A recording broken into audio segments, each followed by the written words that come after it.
Yesu etelia mayamni Ameria mau le papi tau pe justaya Tatu mamorati na tau tai mai boy mata You mai ra to itas Mai tu skoi ta mama to te ifu Mata ola Mama mo fe au Kona taya tata la pe Na e au pia tu mawai Do le avia mali e pe No te o Ola mutu Tala I pelo mama Leo na tala na samia mo Tala I pelo mama Leo na tala na samia mo Tala I pelo mama Leo na tala na samia mo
Pese tato umanei si pangmane kane si papa tonga ke sana Samoa mai mangele sai ino to na mata to dai misului va biru te te ale tu lai lima ile tautu ale radio Samoa su lima I va tolu amo le fa tonu ina proclame le fianga lawyer fa tu ya de lo ile o linda Woodruff ya mo le si lo vai aso no ni se fo fanga te tono lo mlien mano tato tonu ya tato mo mai le fia fio to tu mata ngo fio le I ele o nei o ia o tu tu mai le I mai tu mau manu mano mai tu mau le lopo le tu ya la Yesu Kristo tanto pat patia pata si ai le mata ngo fio le tu ya la luna lo pele to tas na ba yaso to ya tu ua tau no fai le nei moe ya no tatu o mai sa o le o nei o ia o tu tu manu malo mai tu mau tatu la ngona per pa tau va e ma tatu vi impa manu e le fa ma oni o le lofa o le tua e ala ia Yesu Kristo o ia tanga tu manatu mai ya ma lo le flau malo le tunu tonu tu si tatu tau mafa pa le nganga o le nei va yaso pa ia po nga le li o lunga sa taulo tatu miel manavo le soi fu manu malo mai ya tato la ngona fa tau pa ma vi le tua I lona lofa ma lona ngalei la pa atu wai tangata o manatu mai le ya fa maoni lona lofa ala va tu langa o ya lana tangata na fa pale li o ana ngarben ai mo mo ta ya lona lofa tu am noa lan tangata na fa fo ya pa taro pa tu pa I mo longa tato tunu le pa ngal Sofia la na pa na video tunu ma la ma puta me to tu fa wa le radio Samoa so lima I va toru a mo ni ngano tani tu la ono ya tato sa ni ngano tu ta yo sa ninga sunga pa pe ngai ngai pa I va ala lua me le kalesia me tisi pa kura pe tani tu la ono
solena ole mai susa no atu ai atina ile tafata e asina le tunga ba Yesu I thought ai loto le mau folia seina mai le tunga mau e me ai mo le mau tonu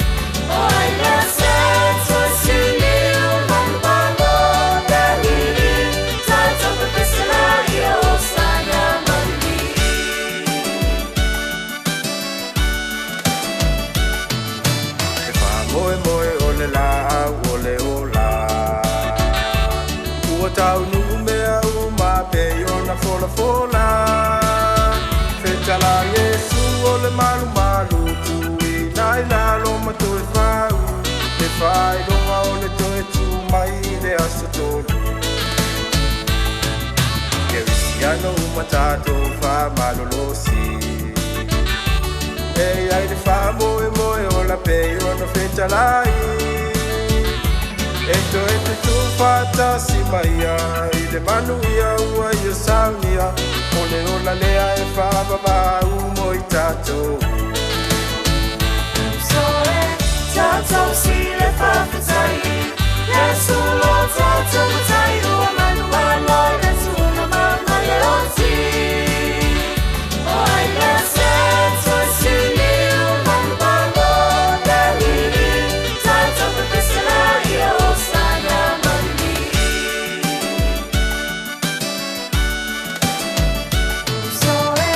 Tato si le whawhatai Yesu lo tato matai ua manu alo Yesu na mama le oti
Oh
E pole tui tui na whakaleina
Se po Mario le Kalesia, ka Toriko mai tau pusi, ne vai ngā po le fiafi o le sa, e la ua, tulai mare tātou taimi le ua tātou, la mare tulai ono, le tautua le Radio Samoa, su lima i batoru a mo, le bo tāpena mai sunga le papengai ngā pāiba lai lua, mo le tātou, sauli ngā loktu i le ne po e fiafi, sa mo le tonu pene, smai alau papo. Ia e mua ana whawhelo i antu. Pa ia o si o tātou tunu olo. Whai o nau antu i aia, whaasara launga le leitu la fiafia, me si o tātou sauninga. Mena tāpua inga le tātou tu ai tantonu. Ia e le tau whasiringia fo le uinga, ia o le nei fo i aso, ia ma le nei vai aso fo le tātou malanga whale whātua tua. Ia sa whamana tuina le so maliu, o le Good Friday les Friday. Ia o le sala ne leila, ia o le sala na o tu o tonu fo. I o le talana sa la waina ma whatinoina i so se fufuang, ma so se whatatau, ia i whalenontu o e karisi e kirisiano, i so se tu o le rolangi. Ia o nei tula, ia o le whaawina ne o le tātou whaamanatuina ma le whaamaluina. I o le saole e seta, i whaawina i tātou tapo inga i nei tula fiafi. E le suafo le tamale alo ma le ngang pa ia. Pa i o tau whilangalo, mo tātou whaamoe. Aise i tātou tapo i atu i le tātou mutua.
Tonu ila mantu upo e tau longolongo atu.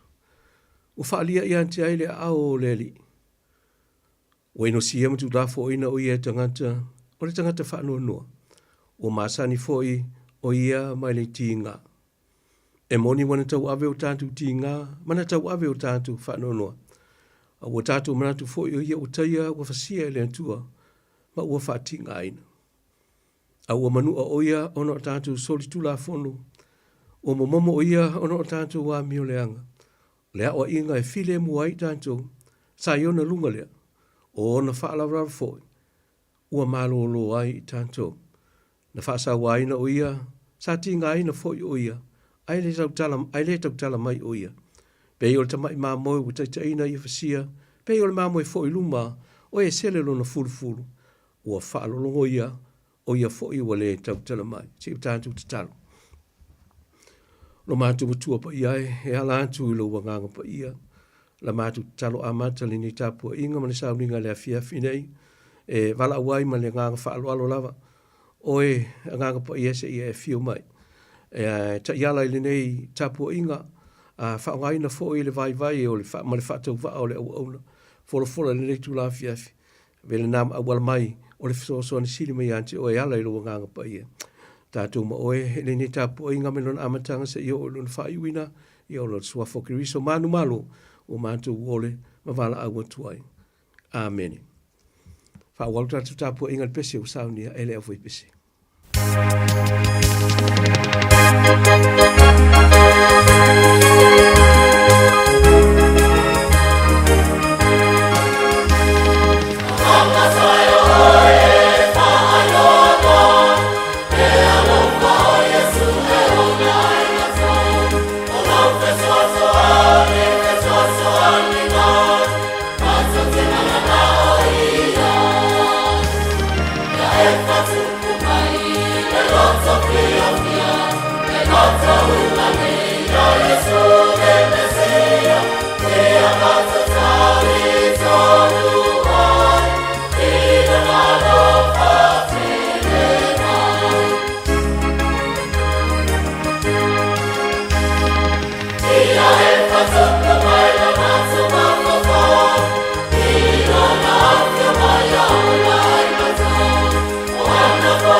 le whaitawina o nisi neu i ofi pa ia lu tātou tua. Tu se fi whaonga ina mo moelea le evangelia Luka, o lona mata au pelua si fulfa. Ia e whaitawina mai whai upu mua, se e whangata mai whai upu e se fulma le lua. Evangelia Yesu Kirisu tu si e Luka, lona mata au pelua si fulfa. E whaitau mai le wai whai upu. Ia e whaamuta mai i le whai upu e se fulma le lua. O le whaitawina o le tuspa ia. Le lua ia so le vai sāpati. Wa lātou wo antu ai le tunga mau i le tafa wata. Wa ave me manongi na lātou saunia. Wa iloa i lātou wa fuli e seina le maa na le tunga mau. O na lātou ulu atu lea i tutonu. Ai le i loa le tino. Wa fe me mea i lātou i le nei mea. Fa auta foi wa tutu mai ate i lātou tangata i to lua. Wa ofu i ofu pula. Wa mata tau i lātou. Wa puna no foi i lātou o lātou mata i le ele. Ona la fai mai le i ante i lātou. Se ale mea tau te saili ai le o soifua i e woti. E leo i nei o ia. A ua tū ia. I au tau manatu i lona whetara i atu i ante o tau ina o i kalilai o ia. E te tau ontu ti nātou le atali o le tangata i lima o tangata angasala. Ma ia wha santa ruina. Toi tū mai le aso tolu. Ona lātou mana tū ai lea o lana whetarainga. O lātou toi foi mai na li tunga mau. Ona lātou wha amatala ai lea o ia mea uma e le tō se fulu ma le tō tasi. Antua mai lātou uma. O Maria fo i le makatala. Mai Ioane. Maria al tina o Iakopo. Mai lātou uma sa iai iante i lātou. O i lātou ia o e na wha amatala mai. Ia mea ile au apostolo. Wa lātou manatu fo i a lātou upu e pese i o se talanoanga. Lātou tere i tali tonu fo i ante i lātou. A ua tū lunga Peteru o mamo e li tunga mau. Ua punou fo i. Ua ilo e ia o ie ua tū whaatasi. O nā alua ele o ia uofo i le mea uofaya. Ha maninu whaamatala antili le nganga pa ia upu ia e pe ona whaitawina. E mō tātou le nei tū la fiafi. E tu mau i ante i o le vi inga o le whaamanu ma le whaanetang. Nei māsa umalawa e whaavavau. Whaavavau lava. Amen. Te tātou staru. Anganga pa iai o le poto ma le tamai. O mātou vala au nei ma whaatani atu i lo whetalai. Se fe au o le tala lei o le toi tū. O wale whaafonga anga si o mātou tunu mai mātou umalama. O lo maua ne nei whaasana launga. E le nei tū la fiafi. Le li ie. O mātou wala au ma le whaanau nau. Ne launga ina o le fe au o le tala lei mo i mātou. Tawata e eila mātou malanga o lo whaia pea. Inisi o vaenga o le ndi tu sanga e meise ai. O le soifua mana mātou o le tatonu i ante o e ala i lo mātou whaatua tua. I le nei vai tau tāu o le o langa ma le soifuanga o le tangata kirisiano. I le wāwhenga iai ma le wāwsota i atuai i ante o elo mātou tua. Ai whaongai nai le soifua ma le ola. Wa gofo ina atu o lo mātou o li o Yesu Kirisu e awala mai ai. Le whaola tanga mo i mātou. Kirisu lo mātou o li i ma le whaola. Ua te tālu atuai. Amen. O le launga le suafo le tamaa le alo ma le ngangpa ia. Ile tusi le sa fito wina. Luka e lua si fumal fa. Ai o se vaenga o le fai upu e lima, ma le amatanga o le fai upu e onu. O le tusi le sa fito wina. O lo o iai fai tau e whapea. Se ale mea tau te saili ai le o soifua i e uoti. E le o i nei o ia a ua toi tu o ia. Se ale mea tau te saili ai le o soifua i e uoti. E le o i nei o ia a ua toi tu o ia. O tātou se mai le as fraile ma le as maliu. Ai o tātou iai nei le as sa o le toi tu. Pei o na wha manatu ina ma wha mamaluina. I le telo e kalesia ma whale lotu. I le lolo le nei aso i o na sauni. Ma tāpu inga. Ai o le aso maliu. ma le aso toitu. Po le aso le toitu.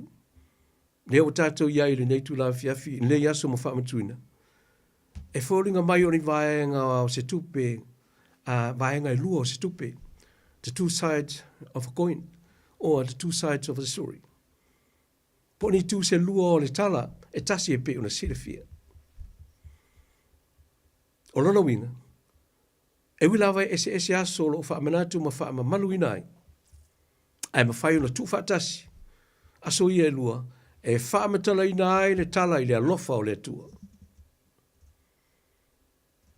O lona winga o se manatu. E le mawhai ona tātu tala noa, e le aso maliu, au noa ma le aso toi tu. E whapena fo i le sātauro, ma le tunga mautu fua. Le fo i peo na tala noa ina le nei aso. E le mawhai ona tu e se ina mea i e lua. Rona winga le mawhai ona tātu tala noa le sātauro. E au noa ma le tunga mautu fua. Po le tunga mautu fua foi. E au noa ma le sātauro. O mea ia e lua e te tau na o ma tala noa whatasi. O na iloa le o lona tāua, i se awala i mawhai e o na whaamatala i nai. Le alofa o le antua, mo i tātou. E ala i le toi tū manu malo. O Yesu Kiriso o mai le oti ma le tunga mau. O ta oto lai na mamele tala e pe o na whaitawina i le nei tula fiafi. O le tala i le tunga mau tu fua ma le siu fufonga ua whapea mai. E leo i nei oia. Ai ua toe tu mai oia. I le mātou sauninga i le asona le la sa o whatu i nai se fasiri. E ta ia lai se wha malo si ia i le na aso po na fu i taimi le asona le la. O le fasiri sa o whaonga i nei whapea. Aisea wa tātou tali tonu ai le tala o le toi tu. Why do we believe in the story of the resurrection? O le au le tala noa la i le tali o fasiri o le fasiri na i le nei tu la fiafi. Peitai o le nei fo i tu la fiafi o te fie tala noa i se si fo i fasiri e whapea. Sa e iai ia mea na tutupu le toi tu. Were you there when these things happened? Ioe. O te leiloa i sau whaafonga mai le nei fasiri. A wāra fasiri e fōlinga e whaavasi o na upu. Ai pitai. O te fia whaonga ai nei whaamatala ai le winga o se manatu. Ma tātou toi mawhau whauwhile mua i mena tutupu. A wāra tari whaingo fia a fasiri lea. O le ai. Wai le ai masesi o kā konga iei. Ia mea. I le amatanga o le tala le. Ai ese la le tala Ioane. E ioi Ioane le fasiri lea. Whamai le tala Ioane. Ma le mole maua Ioane le tuetu. E tolunga ngana sātu sia e lunga o le sātauro Iesu. Mua o le ngana e peru. O le ngana o tapu o inga. Po le ngana whale lotu. A whaila o oio se tangata lotu. I le manatu o Ioane, o lono winga, sa iai. Lua, o le ngana e leni. O le ngana o tū mahanganu.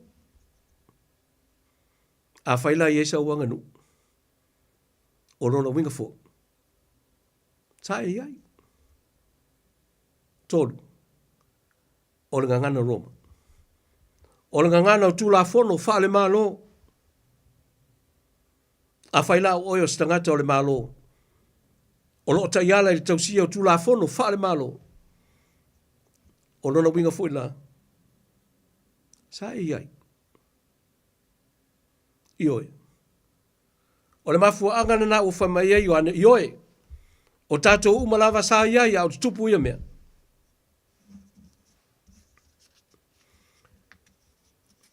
O le winga loloto wha le mafau fau o le manatu o Ioane. O mea umanei, ua uma o na hoa o ina ai tātou. Wa tātou whaitau pēr iai. Wa tātou iloa fo me malama iai. Awa fo i uma na o ina i tātou mai lava o tātou iti. Sa i ho ina vea i tātou matangata mātutua. Ai mai se ai. O lo tātou wha manatu ina pēr lava pēr i tausangata i tasi. Mea ia. Ma le tala lea. O le tala o le toitu. O le tala i le alofa o le atua ua au mai.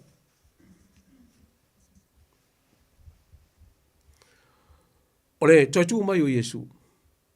Mai le oti ma le tunga ma. O le fatu lea o le fatu tuanga kirisiano. Ai mai se o le ekalisia kirisiano lea o lo tātou tāpua i ai. Ai o se tasi o fitalainga tautau a Yesu o lo whapea mai. O au nei o le ala opu moni ma le ola. O i la ili toitu. O lo tau toa le moni ma le ato o toa hui upu. O rono winga. Pe ana whai le aise toitu. Se manua le ai fo se pine wha mau o iau. Le aise wha tuanga kirisiano. Le ai fo se e kale se kirisiano. E pe ona iai i aso nei. O le winga fo e leo mo le mau le apostolo Paulo. Ilana tusi le ekalisia Korinito. Mo mor Korinito sfulima e pe ona whai mai. Korinito e. Pe ana whai e le toi tu Yesu.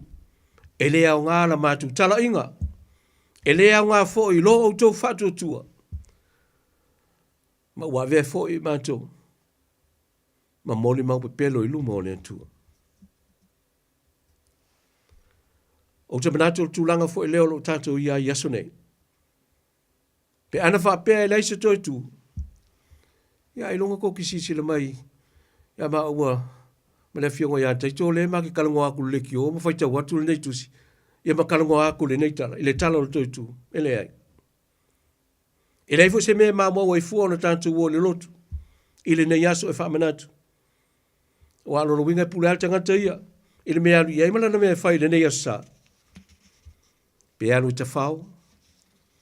Pe alu ti whanga. Ia pe mo i fua i malolo. E whao ngā ili taimi. Ai o leo te manitua upo se tasi o tai o le kalesia o le maulan sua whalo whape mai. E sili atu le taltonuina o le toitua Yesu. Nai lo le aso whanau o George Washington. O se tangata tautaua na vea maulua i peresidene o le malo tele o Amerika. O se tai tautaua fo i malau loa o le laulang. Ai opulai na whamatalai le whatuatua o le kangakalea. E sili atu le tali tonuina o le toitua Yesu. Na ilo se laso whanau e whamanatu. Ia o le neitaita i lau iloa i le laulang. O te leilo la po laso manatu i nei upu. Ai pe tai e lua lava ni mea tau o lo tau mai upu ia i antea. Mua. O tau mai le neitangata i antea le loloto lo na whaatuatuanga kirisiano. Lua, o toi whamanatu mai le neitangata i antea le awala e moli mawina ai. Nei tori tū manu malo Yesu mai leoti mani tūnga mau. Sa mua malau whaafonga mai le nefi afi. O le fisidi. E whapewhea oi maa. How about you and me? O whapewhea o na tātou moli mawatu. Ne mea o taua ma whailo mai. E winga le maliu ma le toi soifua mai o Yesu. Mai le onti ma le tunga ma. O nai ma faufonga nei. E fia whaso atu ai, ma talano atu ai le nei tu la fiafi. Mua o le kalesia na church. Tasi leo awala o lo omoli mawinai le toi tu. O le kalesia o le ulua i moli mau lea o le toi tu. O lona winga o le whaawaina o le ulua i e kalesia. Sa fua mea uma le toi tu. O ana pesenga. O fatu e fuafua le toi tu. O ana tatalo e fuafua ma fatu langa le toi tu. O upu folofola e whapena fo e autua e le toi tu. O awa onga mo fo i le ola ma le oti, e fua fo i le toitu. O le soi fo fo i ma le ola tapua i o le tangata, o tangata o le ulua i e kalesia, sa faa vai i le toitu. O lono wing. O le fua fo i lea po le formula e manao mia e so tangata, o le kalesia o aso nei. E te tau ana fua le ola tapua i le toitu. E te tau ana fua a mionga i le toitu. E te tau fo i ana fua le ola ngalue i le toitu. A whaila i le ai mei. O lona wingalo e so i fua ma o wola. E si o langa ese. Ma se whaatua tuanga ese. E ese fo le kalesia. O lo tātu tāpua iai. Mai upo se tasi o tangata tu stala. Na mafua na tu ele tua Yesu ina ia maliu pea li santaulu. Ona o le fina ngalo le tua ia ola pea le tangata. Ola tau tala mo moli mau le tangata i le ola i tala atu o le tunga mau. Ina ia ola pea le tangata e whawawau. Ma mafuta fatasi ma le tua. E taimi maso uma. Aia ina ia ho o le tangata i le ola lea. E mana o mia le fua sao. Ma le tala fia ngai. E so i fua maola ai le lo lagi le nei. Le fua po le formula le toi tu. Ia, si lani oe, whape nafo i antea. Po le alko ai ngā formula ngai ke so i fua maola ai. O le afo le tua i ngā fua olo e ngā lue ai. I le tua. E ala i tala lei ma le kanisia. Ai maisi o le o langa lo e so i fua ma o wola ai. Lua, o le asao, se tasi lea o mori mau. O le toi tu. Sunday. O le sotelo tangata na liliu ma avea ma tangata urua i kerisiano. O le tala lei. O tangata i utaia. O tangata i fau mo mau tu maanga wha i utaia. Ai maise o le tu tau i tapu o inga. O lono winga se longa o se power po se malosi ese. O na futu am whailea o na avesea se iota po se mataitusi o tu maanga wha tapu o inga wha i utaia. O le soitu. O le power na ma le malosi. Na suia i le aso tapua i o tangata kerisiano i utai. Le aso na toi tu manu malo ma ia Yesu. Le o tima le tunga mau e o mai lava i aso nei. O le autua se manatu. E le o le aso e kaua. Ai o le mea i ke whaia le aso lea. Ina ia vea o e maa o matangata e tapua i le autua. I le kaua le aso. Ai kaua le mea e te whaia ma o whaia. O hau ma oe, o tangata tapua i le autua. A whaila e tatu tere o whaia le mea rena, o lono wingu. E leo a vea Yesu matangata toi tu, i lau soi fua mala uola. Tolu, o le isi le ne moli mau, o le whenga inga fōu. The New Testament. O lona tolu, o moli mau o le toi tu, o le whenga inga fōu. O le whenga inga fōu e peo na sirifia. E lua se fulma le fitu o no tusi. O moli mau ina le toi tu. O lona winga o lau pepa taitasi umala kusi o kusia. O lo fa pena o ta o moli mau ai le toi tu. O lona winga pe ana whaia le aise toi tu o Yesu. E lipi ma se lau pepa taitasi o le tusi. O tusi umaia e kusia le kusi pa ia. O le mea moni ane na. O se ngā winga tele ma le mamafa. Mo i lantou sa o i whaia ma tu whatsia. Le nei ngā winga tele ma le whainga ta. O le wha mau wina o tala o le ulua i e kalesia.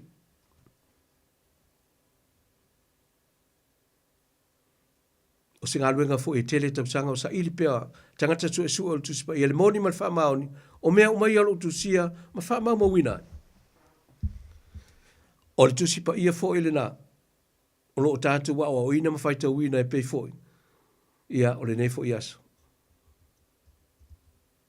Rona wha o moni mau o le au so. the disciples.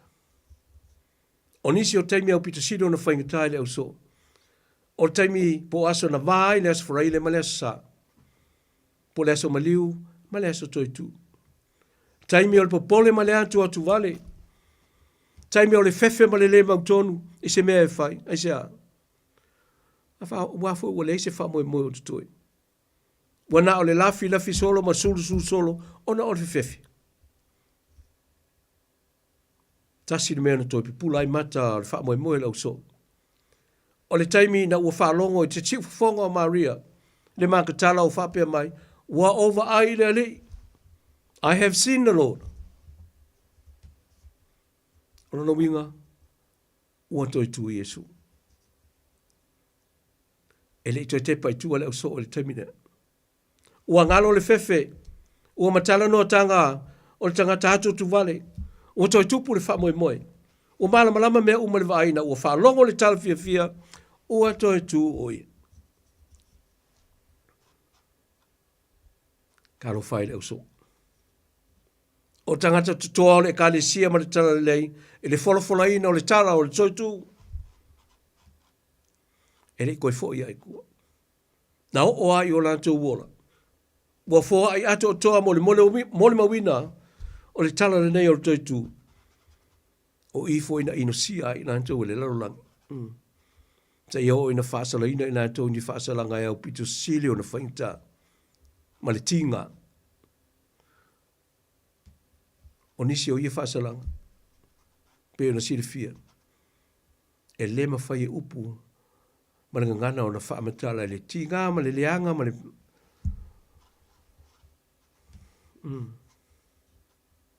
Ai o tangata ne. Fōha ilo lantou wala ato toa, ila lantou moli mau o le toitu. Wa mafu ai o na o mai le tala le lei. Ia te oi mau i aso nei.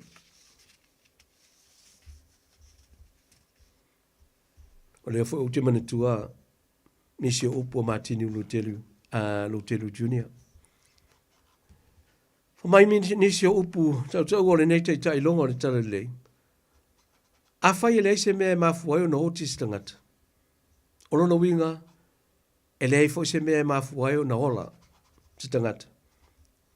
If you have nothing to die for, you have nothing to live for. Maanga ia fo o le whaapunga. E se ngal whaapunga nā ma tasi o whaapunga sa o whaonga aina. Taru ai se tasi o maliu. Sa o whaonga aina se whaapunga e whapea. Ia e ata mai. Ma ia e ola anta mai. Ia e loa e le aso e te oti ai. I le mana nei. O tātou o moli mauola o le toitu. We are the living witnesses of the resurrection. O oema, o moli mauola o le tala lei.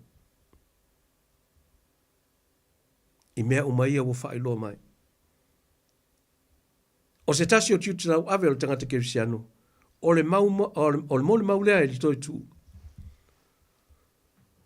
O le winga o le upu moli mau, o le tau atu. Tau atu ma whaelo atu. Tau le larolangi, o e maa o tangata o le toitu. Whawhionga kau. Tau i o winga whaalia. Tau i mea e te whaia ma o whaia. Ina i tātou muni ta ia awala, na savalia Yesu, sa iau o li tunga mau mo toitu. O a mea ti ngā o leo langa. Sa tali pē iai. Tasi leo winga tāua o le toitu. O a mawhitianga i luta wina ai le tangata, po tātou Yesu nei, o kākou o kāngako koikuku. Eisea, wa o tātou o tangata o le toitu. Tā moa e malau whaafonga mai le nei tu la fiafi. O ne ngalo i ante, o e whaapenafo i ante au. E iele ngā ta anga o mea E o lava le soifua ma le ola o le tangata. I le olanga ma le soifua le nei. E fua iai ngai o inga uma e whai le tangata.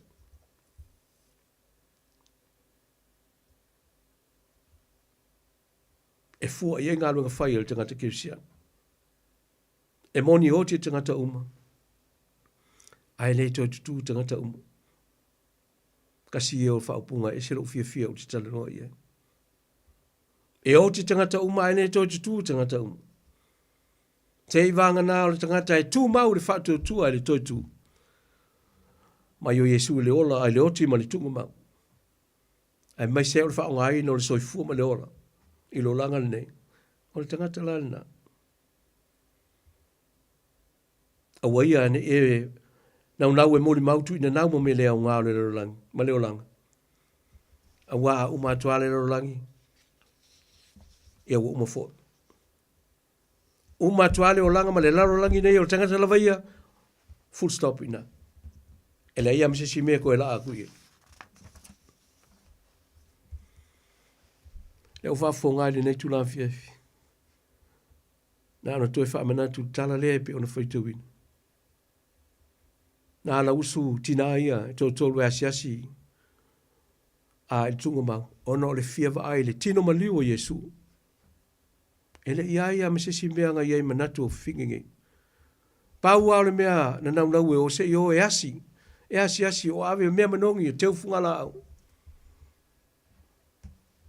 Ma koe fiawa ai tasi a Yesu le tunga mau. Ai ese le mea na waa ai e. Ma fuai ona alanga ma tau wala au. Ua over ai leli. Ua over ai leli. I have seen the Lord. Se le maa nai o le nei mōli mau. O le wala au. Ma le mōli mau o le toi tu. O le winga. O lo o soifua pea Yesu. Ma iu po se tasi o whātunga tuai. O pesa tuai. Ua e fesiri nei. Pe whape whea no au loa o toi tu Yesu. I le tali o le pese lava lea o lo whape mai. O lo ola o ia e tutonu i antiau. E wha mai upo le pese a Maria. Ua ova ai i leri. E whape whea oi ma. O ha upo lau pese. O ha upo lau pese. E whaafonga i le nei tu la fiafi. O le luu i le namo oi ma. I le whaamana tuina o toi tū le nei tu sang. Ia sao upo lau pese. Ia sao fo le fua lau pese. O na vea leo i tātou ma moli ma wola o le tala le lei o le toi tū. Mai tasi ale tala o le toi tū. O toi tū manu malo Yesu. Mai leo ti ma le tūnga mau. Ia manuia whaasau saunga o le nei tū la fiafi. Soifua. Ona o Yesu. Si u tātou te talo. Lo mātou utua pa iai. O le tua oe ma le vavau e o lava e le whaavavau. O le tua e soifua pia lava pia. Taimi maso uma o lo mātou olo. I mātou a vea ma moli mau. O le tala le lei. E mai se ai. O le whaamana tuina o la mātou malanga i le nei vai aso tā ua o le whaatu tuanga Kirisiano. Vai aso pa ia o le eseta.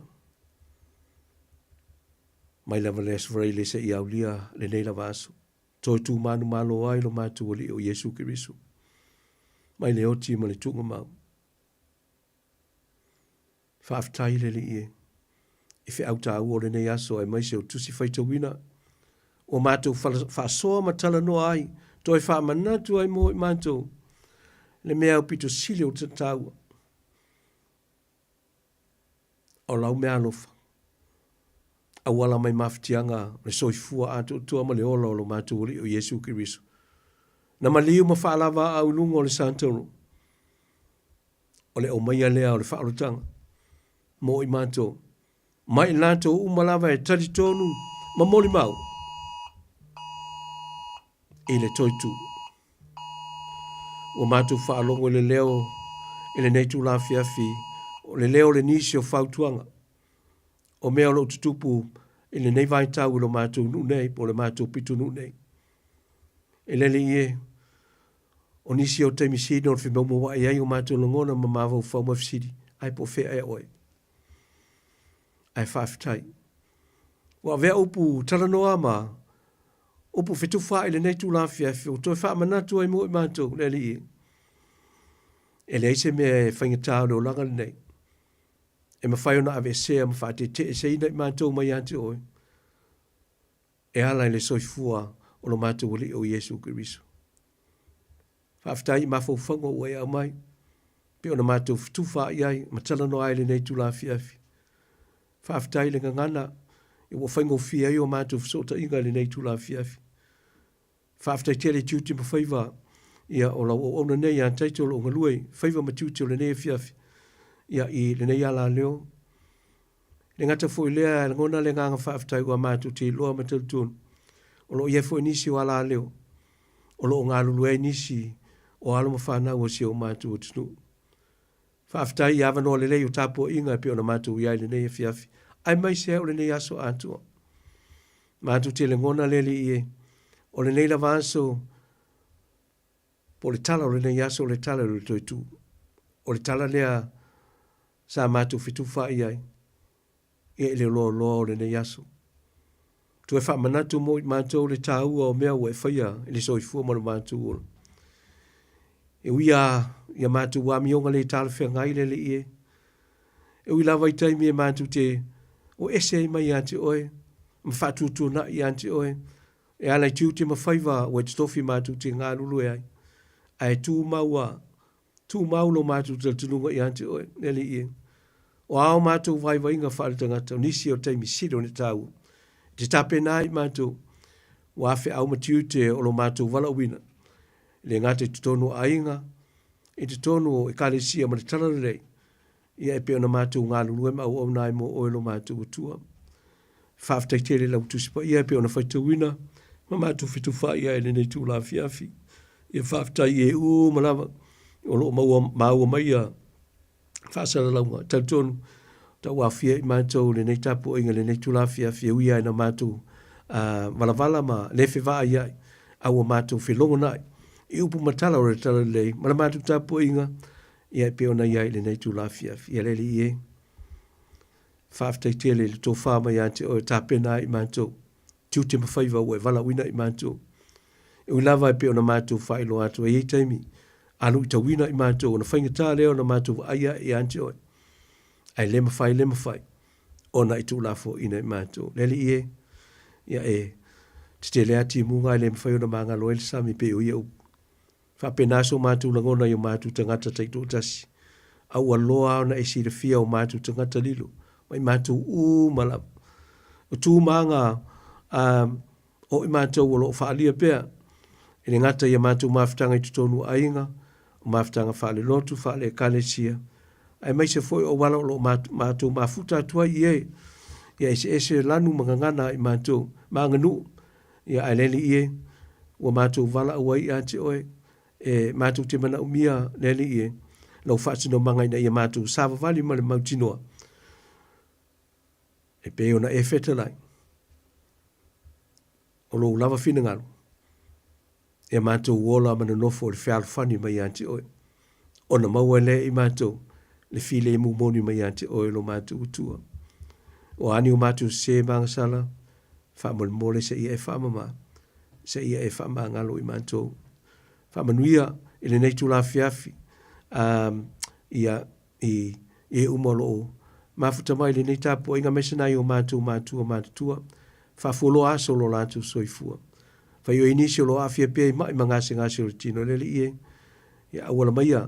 Lau wha malolo ngai ala i tiute i le tofi, le poto ma le tamai. Ali i matamai tai fo mai lo ngā lulu e mai se foi. O vai la au matongu fitinga o whao ngaina. Lele i e. O mātou wala aua i anti o e wha mole. A vea i e nā. Awala mai alo wha malolonga mo i lantou. E mai mātou umolo a fia i maftianga o ngase o le tino.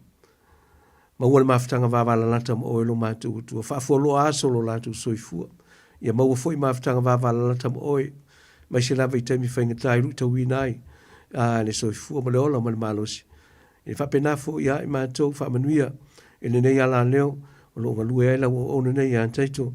Ia fo ai le soifua le lei o le malosi wha le tino. Mai li tō wha mai ate o e tapenai. Tulango whaiva matute. ia e whaowina ai, ia le nei ala leo. Talo mo au whaamanuianga le li e, mo le au whaingaluenga ngā lulu e so se whata whaitaulanga. Whaamanuia si o mātua tunu o Samoa, ene olo o iai le tō tero nai o mātua maainga. Ia mai se foi o whainga malo olo ia i le li e, ia ua e le fisiringi olo e nai fi se ingo olo ia le nei vaintau. Ai le li e oso pele la pe o ia upu, alo mātua tunu. E li tai au fōu e toi tu whatasi ai, ma toi whatasi ai lantou. Wa se lumana i manuia mai se ai o lantou valawina, a vea matai tai o si o mātua tunu. Whamanuia, whainga malo le nefu o tunu, o lo mātua no nofo maumo wai, ia i foi lau tai tai ngā lofa malo wanga le lei, ina ia a vea ia tai tai o le tunu nei ma tai tai o ni wha maoni, ma mia tonu i anti oe. Ia sāwa vali fo i ala i tu la fono ua fuofuoina ma whaatuina, ia wāre so longa le lei o soi fua ma leola, ma le fia o i mātua umalawa, o lo o iai i le nei atunu. Talo mo le larolangi le li ie, o i lava o lo o mawhatia le nei tu la i mawhatianga masani.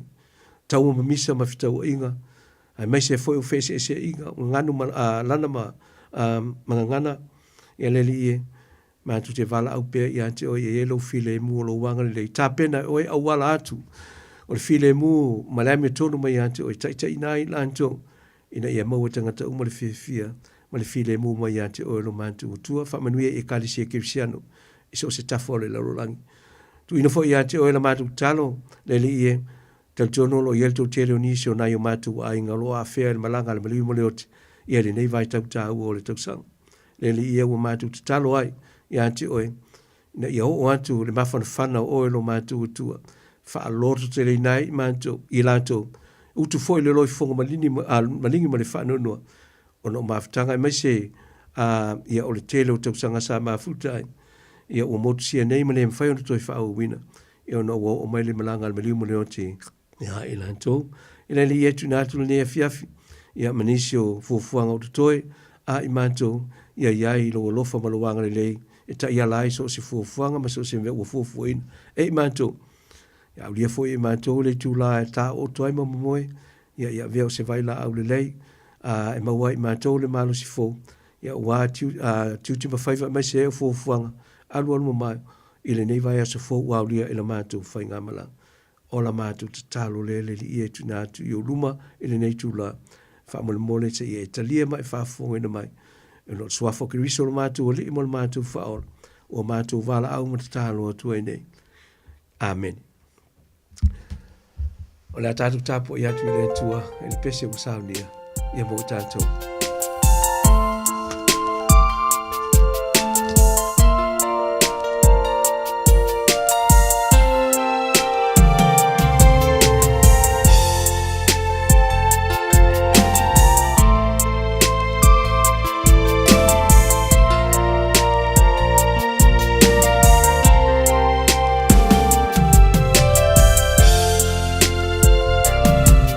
Ia vivi ia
Taru whai o le talo.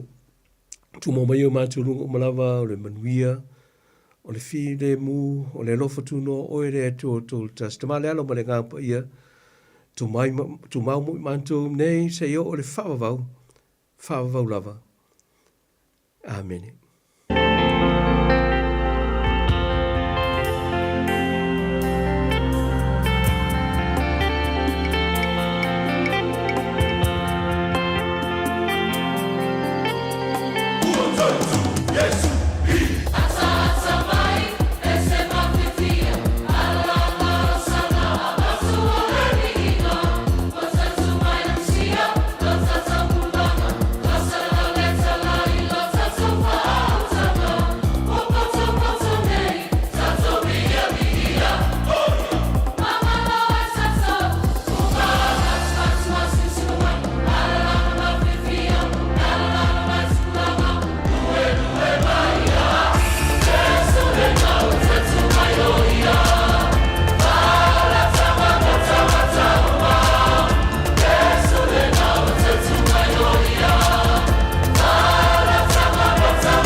Sipong mani o le kanisia papotonga ke siana Samoa mai le pianga o vaiala utoitu o ia o le whaarotanga o tangata uma. Pamai atu wai le tātou sauninga notu po nei vaenga po le fiapi o le sā pe ona vea lava nea la leo pai mala maa ngano lo tātou tua le tu lae ono.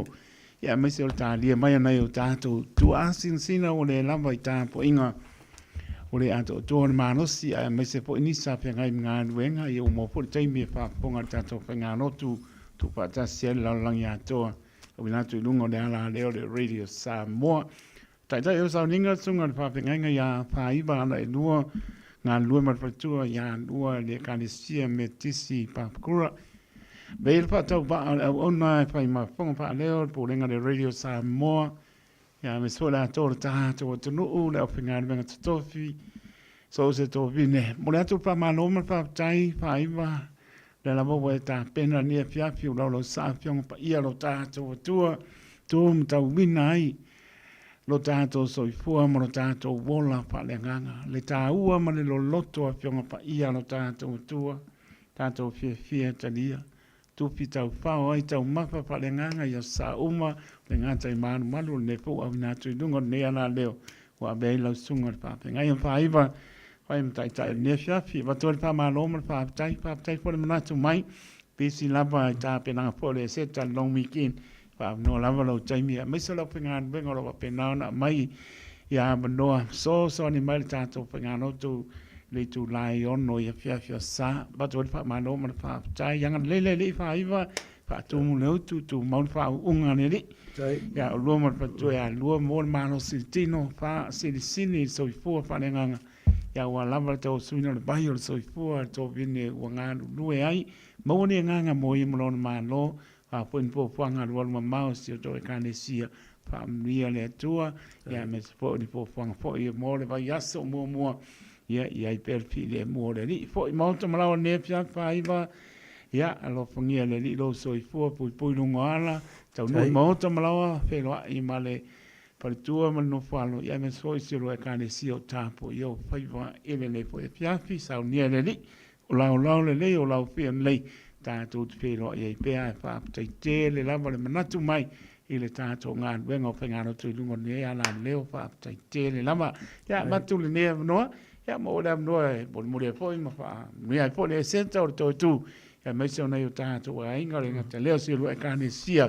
Ia me sole malu lau whengano wenga le tua ile nganga wha anono. Alo whaftai, ai e watu alo whaanga ia e mo muan mo lea tui le nganga whaftai.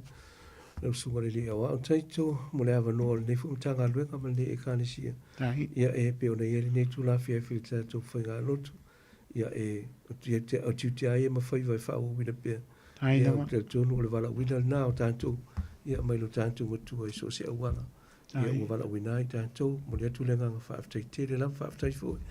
Ia e tiuti tau ave mai le vai aso e mai sia ia na tātou pō kalamine nei. Ia o tāpu inga i le fia o sata i tasi. Whaaftai mo avanoa le lei. Ia o tāpena ia mese ia peo na maua le sauno. Ai o tātou mātua mātutua lo tāpo ia whaiva matiute. Ia i tutono o tātou ainga i launga mota. Ia i tutono se whiwhita ua fo. Nei le whaalongolongo mai ma le whaafonga mai. Tātou te whitu whai. E ui ana tātou le whiwa ia. Ia au tutono o lava matua ia tulango le whaonga ina upenga sota inga. Ia nei ona pua peo na iei fo ia. Le tātou nei tū nei. Ia wala na ai. O le atu lo whaanga o maua ma tinao le ainga e rau whiunga taito ia pia fo i ia whio i euro. Ia o na ia o alo fo i mawhana o mese fo. Ia o si tō ue kale sia. Sunga tō ina. Ia pia fo i na moli atu malo whaaka. E sia mātu o notu. I papakura. Ia whapia fo ia na i o maa inga. Manawa lo maua mai nei whaasa launga. Ma nei tāpo inga nei fiafi. I so se tafo le rolang. Ia whaaftai tere le whaalongo mai. Ia mata po ia foi o pe ona. Ia le nei tu la fiafi. Ia whaamanuia tele le tua. Ia mo o tau matantu umalama. Ia o ngā tu le aso maro loa tai au. Ia le foi pe ona a mai le whailo ilo le nei tu la fiafi. Ia sorry o le ka pe hala o ke le fongi o le re ka kei. Ia e whapea le winga o le. Nei wheo tunu ma le longo pupule. Ia le ina o kako. Ia i tūlanga o maale ale leo langa whapene. Ia pe a whai o mai. Ia e tautua ia mawai tātou i se whewhi manuia. E malo longa le lei ma le saonga le mū le nei pō. Tā pena i se malo si mo fōfuanga. Ia o le nei vai aso wa amataina. Ia manuia te reina mori fo i lo whaanga. Ia o le eseta. Ia mo whaafonga anga si o tātou tu. Ma tātou umalam. Ia le nei tūla fia soi fua. Ma ia manuia. Amalo va tai fai va papena in fai mo via pole afi fa sei fuia.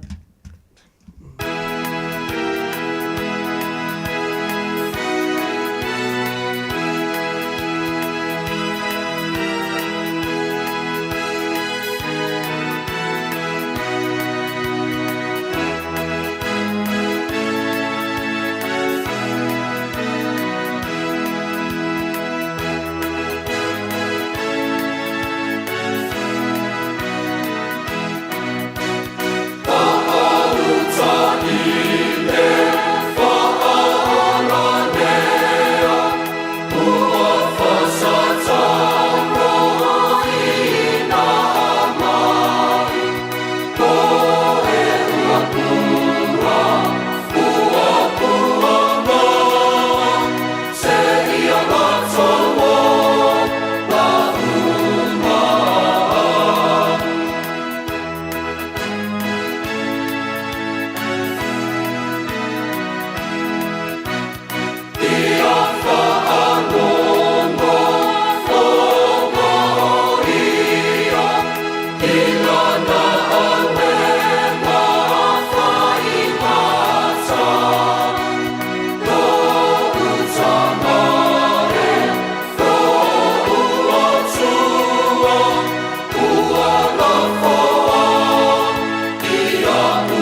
Malefa amoe moe e ti matalong talabo ele poke alama sanu e whamama ui awanga toe whaawina lau langa manu ala o mawhai ai ao ina toe whanau te mai mane ama ona e mau ale ale malo le tua ina ua e sala momoni ai ao ina toe whanau te mai mane ama ona e mau ale ale malo le tua ina ua e sala momoni ma whaatua tua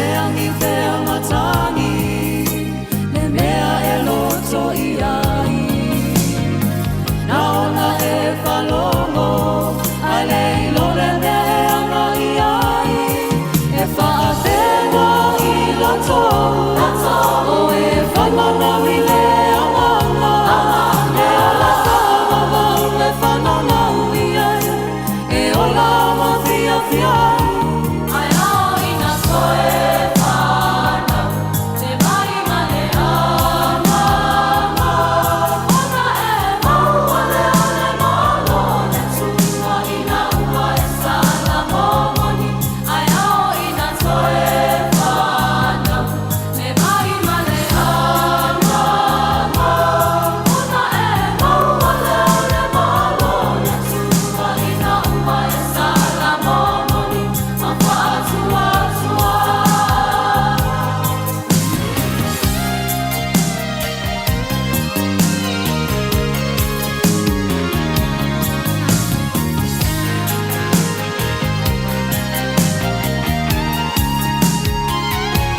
ai ao ina toe whanau te mai mane ama ona e mau ale ale malo le tua ina ua e sala momoni ai ao ina toe whanau te mai mane ama ona e mau ale ale malo le tua ina ua e sala momoni ma whaatua tua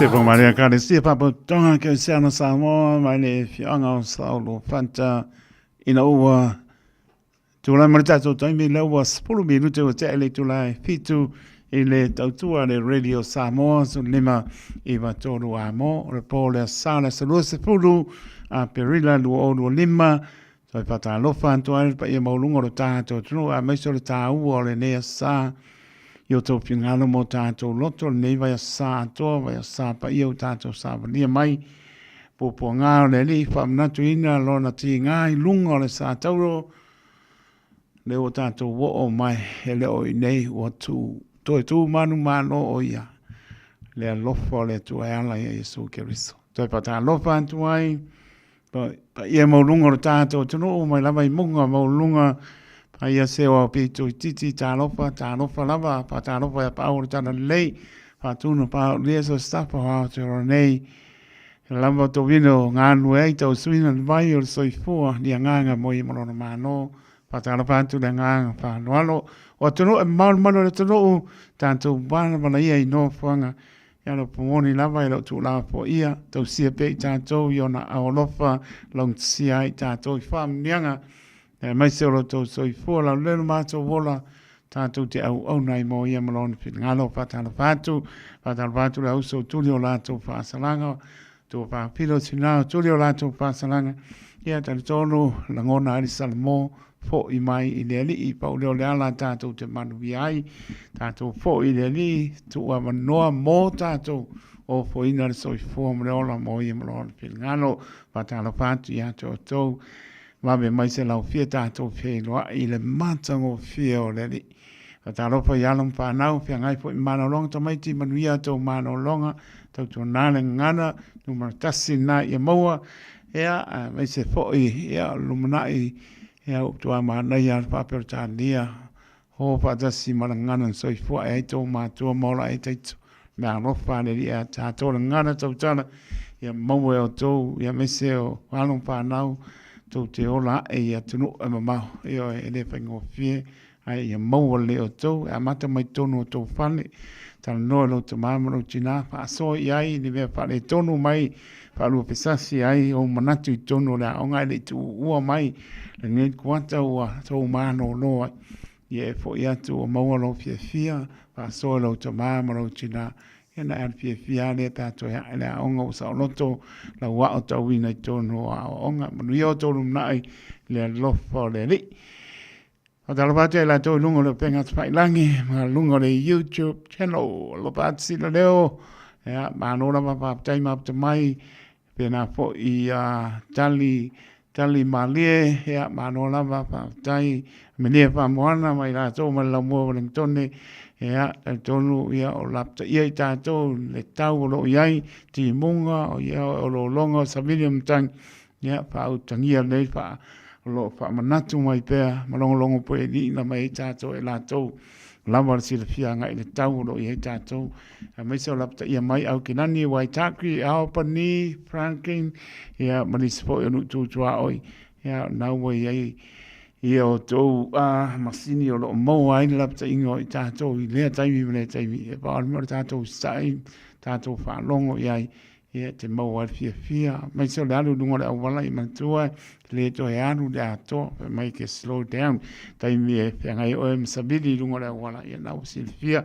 ai e tau tu nga lo lapta ia mai pe tato ia matato manatu ia do fa ngalo tu por fa lape ia pa dalo batia tu loma so e malo manu ia mano lava fa tai ropeta pele masina ia mano lava fa tai ele mapta mai pena po ia Nixu Stokia o sole ese singa ia alo patu moto o malama lo maputa mai dungo le api po linga malungo le YouTube channel ia pena po ia kinani malo tutua oi ia le ngata le o tunu e mau ia lo fate le atu tau tua le Radio Samoa panga solo tato proclame so mal proclame o si singa i mo tanga sangase mo le no tala tato leino aso i for malo tato tunu tane tu lai balu to fa olola le wa ia lo fa tane tu lai eva man malo le fo moni ia tane tu lai spulu tau long long atu tau lunga i po le tau tu nei po mana nga fa lalo la tau lunga le wala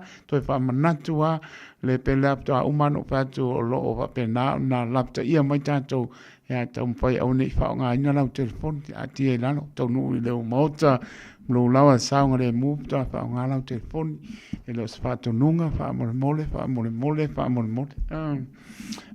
lapta inga uma mo tato tu o lalo ta ole lo le mole pasia moli tanga i fa ai lo lungo le wala le ase si lungo le tu la fono e am tato fa utangia lava ia tunu olo tato no pia ia am tato no fai verso fa man mano Yesu Kristo to tu manu mano e por oban pata lo fa tu ai so se motanga singa se moto malawa ia lo fa le lala fa mano longa e pa ia tu o to lo fa tu e te mano lo ai ta tonu e lava e to oto ai o tinga tai tonu o lo ia file mo le ni lana pa mano longa o lo pa ia tu na e mo se te manuia tato pa i mari toi tu ia o le li u toi tu manu malo mo tato u malama ia mai se o ia o fo ma lana pa mano longa e pa ia tu pa ia ne pa ifo ia mo o mano si tato te au ngā mo ia malon pe ngano lofa te le atu mo to lo ato to le mano si so se mota ngase moto malawa au kilani manu tutua o ia lofa te le atu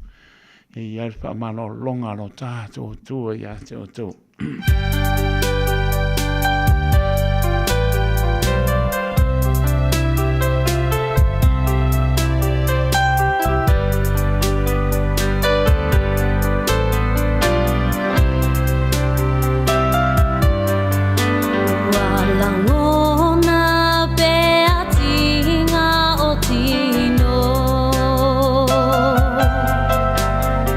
Away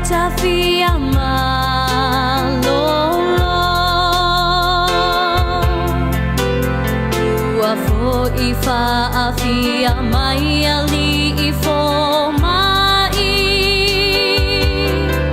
E te ae fo I le tinga masani Yesu e uana o oe Lo unei toe fa'amoe Moe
Nere ie tau si mai si pangamani lang papai aonga mai si o tātou tuno ui Samoa.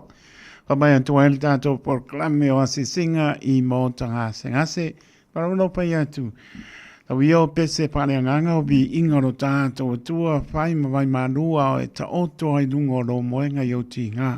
Au silfia e le ri o ia lambo le fōmai o fōmai. Te aungangi atu, te bala au atu, te ole atu. Tali lo tātou tua. O lofa tua e te mano lo ai. A lofa te le atu porklame. Mori tō soifua. Soifua mria le turu. Nā saimo mosfa o ponga po nei porklame o asi singa I mau tangase. Ngase lua su lima minute o na tāna ne tulai manu tāna panu. Tātou porklame to e whaolola leo lua I a lofa. Nau tala tātou lina pewa pia o iai ni aso soifua. Fia whaamria I le so.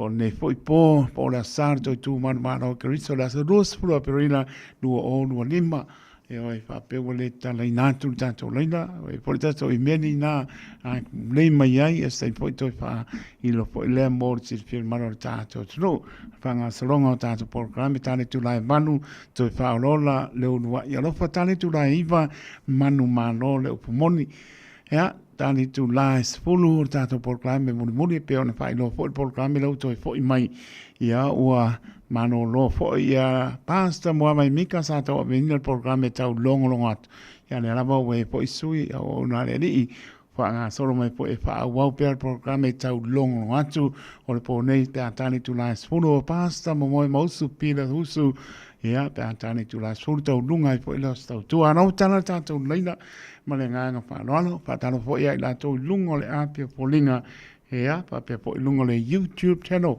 ia pa tano patu mano na mane mai ta tonu sa ta to mo fi de mo le ni to tu manu mano ta to ni fa ona o le na sa ilia ta to ia ana no ta to le na malenga fa no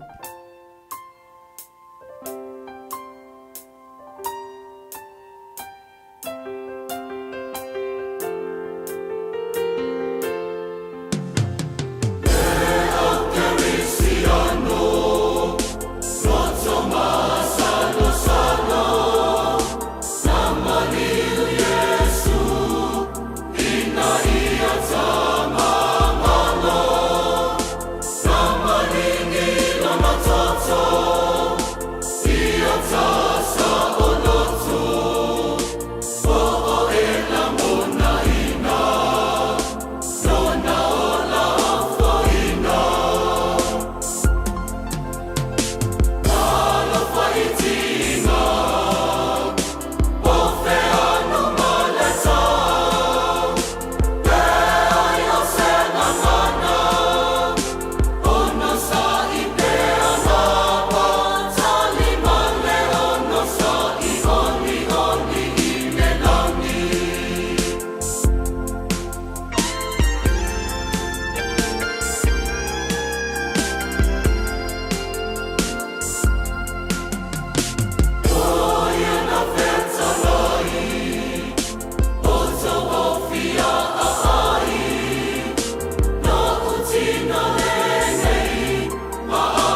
Yesu na sui tulanga yatea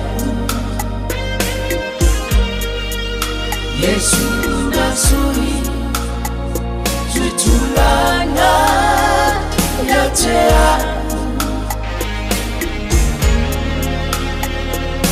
Lumana olona lofa Efana oni wana suiai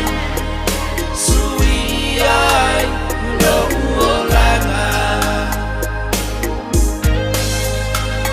Toetepa ile vanua Hokoro kota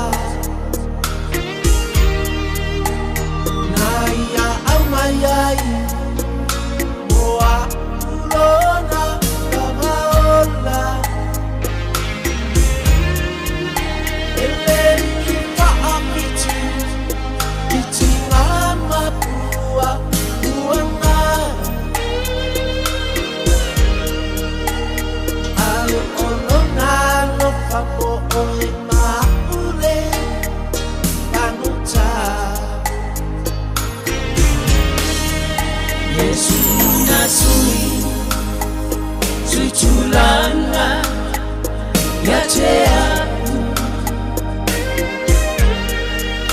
Yesu na sui tulanga yatea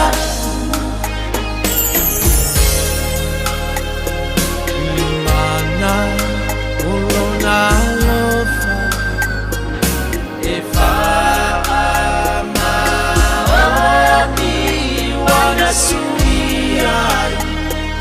Suiai lo uolanga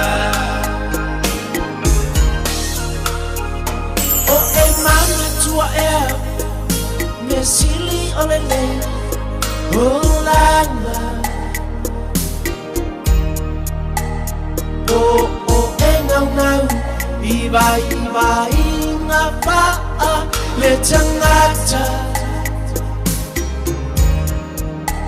Ayo te paai loatu Usoe e whanoai Loanganga Ai nā pio mai O Iesu ia o tā Holanga Yesu na sui tulanga yatea Yesu na sui tulanga yatea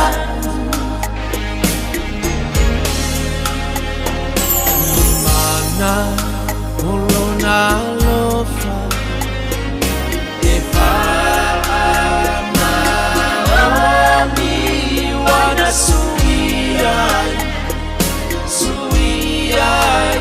lo uolanga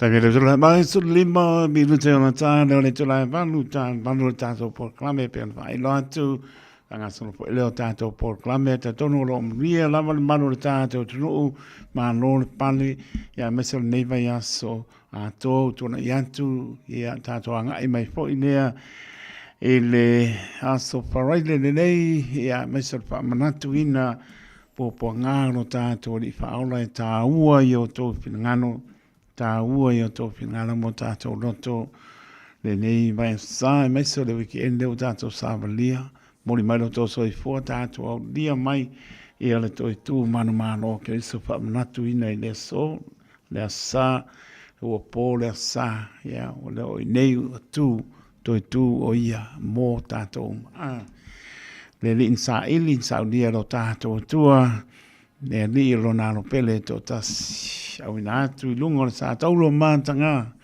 len sa idia tātou nei loa. Nei tātou langi wa apese o na ngano lea. O ma lea sa o na ngano lea. E ai tātonu lava. E ha tātou te manatua e te mi o ma le maliu pōpō a ngāo le li paula. Tātou fia neu tātou manu manoa. Ia e po nei so, nei aso. Ia mai se o le molinga o le pe au tāua. I le maliu mana toi tū mana mano Keriso. Po i bi inga i le atua. Ta tono telo e kāne sia sawa pena na wha ngā solo lanto por kalame. Ia maa lor sauni maa ho ta pena lau penganu wenga tofi. E so se kāne sia pena pa atu nava i aso ngai mai le weekend ma wha manui atu le setan maro le tunu. Ia mai se lau penganu wenga pa ia le atua. Mo le ta penanga ta tono ma we atu le telo e kāne sia. Ia sa ta pena. Ia le aso wharaile le lei, ia anga i mei ala, ia le utato wo mai le asar toi tu, ia ta pena lama e ka le sia e fia, ma tanga i pulenga, tanga luenga tonu i ao toro nei, manu tutu au, ia pa mano pa tai, mano ngā nue, ia mesel tu ato to pina ngana mo tato loto, lango ngā nuenga leo pina ngana pa ia le tuo lo tai mtani o lo tai tai, ia tato e ka le sia, e am folo na tala le so Keriso i ola ni nganga mo i malon mano o le e ka le si papa tonga ke sano America Samoa e le pulenga i New Zealand sa pa penan pa tonu ina mai performance uma i au tala bou i le aso faraile e le malu lalo taita inga sunga to ina ya ma tanga ma petu ala ia pa le au ngā i le e pa ka asai worry sa tasi ai e le malaya wiri e ama patonu inai pa mo ngā mai le aso wharaide le lei sa pa pena o na whaongai no mai au talabo ia lātou tala whane lotu o lātou wha emangalia mātango fie ia me se o pesenga whane anganga tu patasi ai loto le whanau e mai se po o wharitua matausi au whingā wenga pa ia le tua wharitua ia sa pa pena ngā rurue patasi ai o mai no lea i le so ya to tu patas po le mato i na i le manu le paka sai worry ya sa va penala ona ta pena i do le paka sai worry i le tana pa le lotu i fa ngania i ai to foi ma le pese ka le sia fia o le ka le sia worry ta inga sunga to ina ya ma tanga pa le nga ma patu ala ia o le fonga o le pulenga sunga i whapengainga ia Ioani Penuti ia ma patu ia pe au lele ma le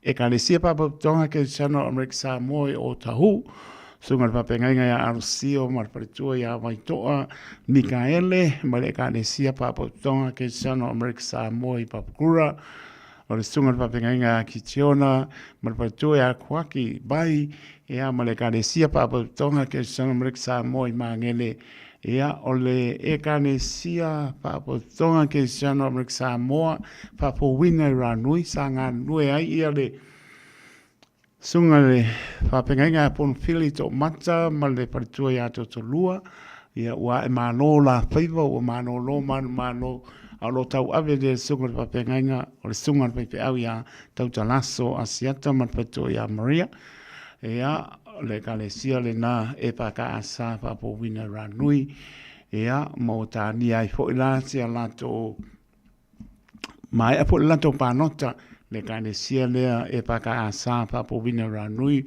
o mai a lato panota lato filfilia ai ia le sunga le o ia po faianganga le ota ia marpatua ia ifo i le ba ia o lo tānia lapa moi e osi le pengainga le kanesia lea po le aso sufitu o me ia la pa tonu ina fa moi le kanesia lea a lo tau veina i sunga le pepe au ia tau talaso asiata ma le patoa Maria tai minei se ia o sia po le pengainga pe o nai ua la tau pilpilinga i le sunga le o ia po painganga le ota ma patu ia ifo le ba o le uso la titi o le sunga to ina ia tu itonga le ota o lo nga lui sa moa ma le patu ia silika i parse la ia le upifilia na ua mo le ekalesia le ranui ia ta si ia fo fuanga o mo tangata lava fai valen fo fuanga e lafo i le tu ia manu ia me uma matango fia le pa singa le pulenga le e paka asa i New Zealand ia mo le toi fa maloma fa tai lo sunga to ina ma tanga fa le nga ma tu ala ia mai se sunga i fa pe ngai ngam fa tu e ka le sia fia ia ma no pa le wei umor nia a mai asa nga venga ta to fa ia ta to ni au ona le nga ia mo lunga le vinga fo i le tua fa ma no fa tai mai so e ka le sia pulenga mtanga venga fia sa fa pe na on fa to uina po fuanga ia wa e mia po fuanga oma tato manu malo fa tasi toi tu manu malo lo tato di o Yesu Keriso alofa tele atu. La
pese ia Yesu si pong manele kalisia pa tonga ke sana Samoa mai pa kuranga ina ua tu lai mai tu tai vele o toi lua virute ta le tu lai valu ta toro maloli lau ta po inga Samoa po la sa toi tu mar malo kristo la salu se po lo perila lua o lua lima ia pamria de ni pa sa ngon maro ta to no toi pa manatu lava pe on lapta i mai pea lolo wa mar pa le tono le tau tato no fo mata ala iai io e oni o tato fa ngalo la lava se me o lapta iai tato tono e tato mata ala iai la to lungo le ala ia o lo lapta ia mai fa no le mo to sa tau i male tangi ma losi ia le tu se me sa ngale mo oni tu la lo la au ia vai se me la la pa tani ai se i mai el malos un tangi ya me se foi moto malawa ya ta pena el malo le tunu mananga fa lalo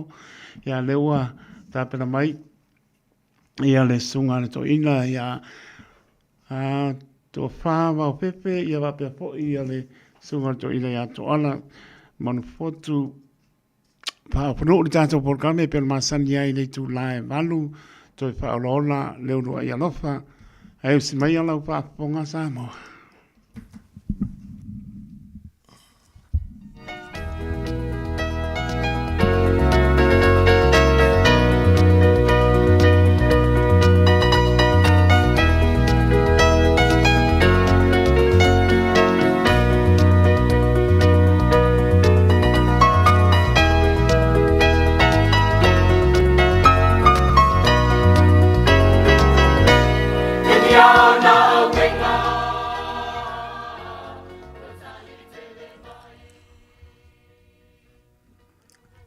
E toi ofo alofa mfata alofa atu le malu si o tātou atunu sa moe le nei a fiafi.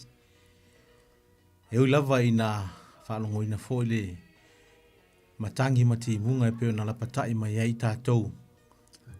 Ai whaftai le atua sa moa oro maua lava le avanoa e mawhai o na tātou fe whaasoa i ai. Ia ma whaafonga whaalongolongo foi i whi au mai tono le awhionga le atua e whaamalo si ai o tātou tangata.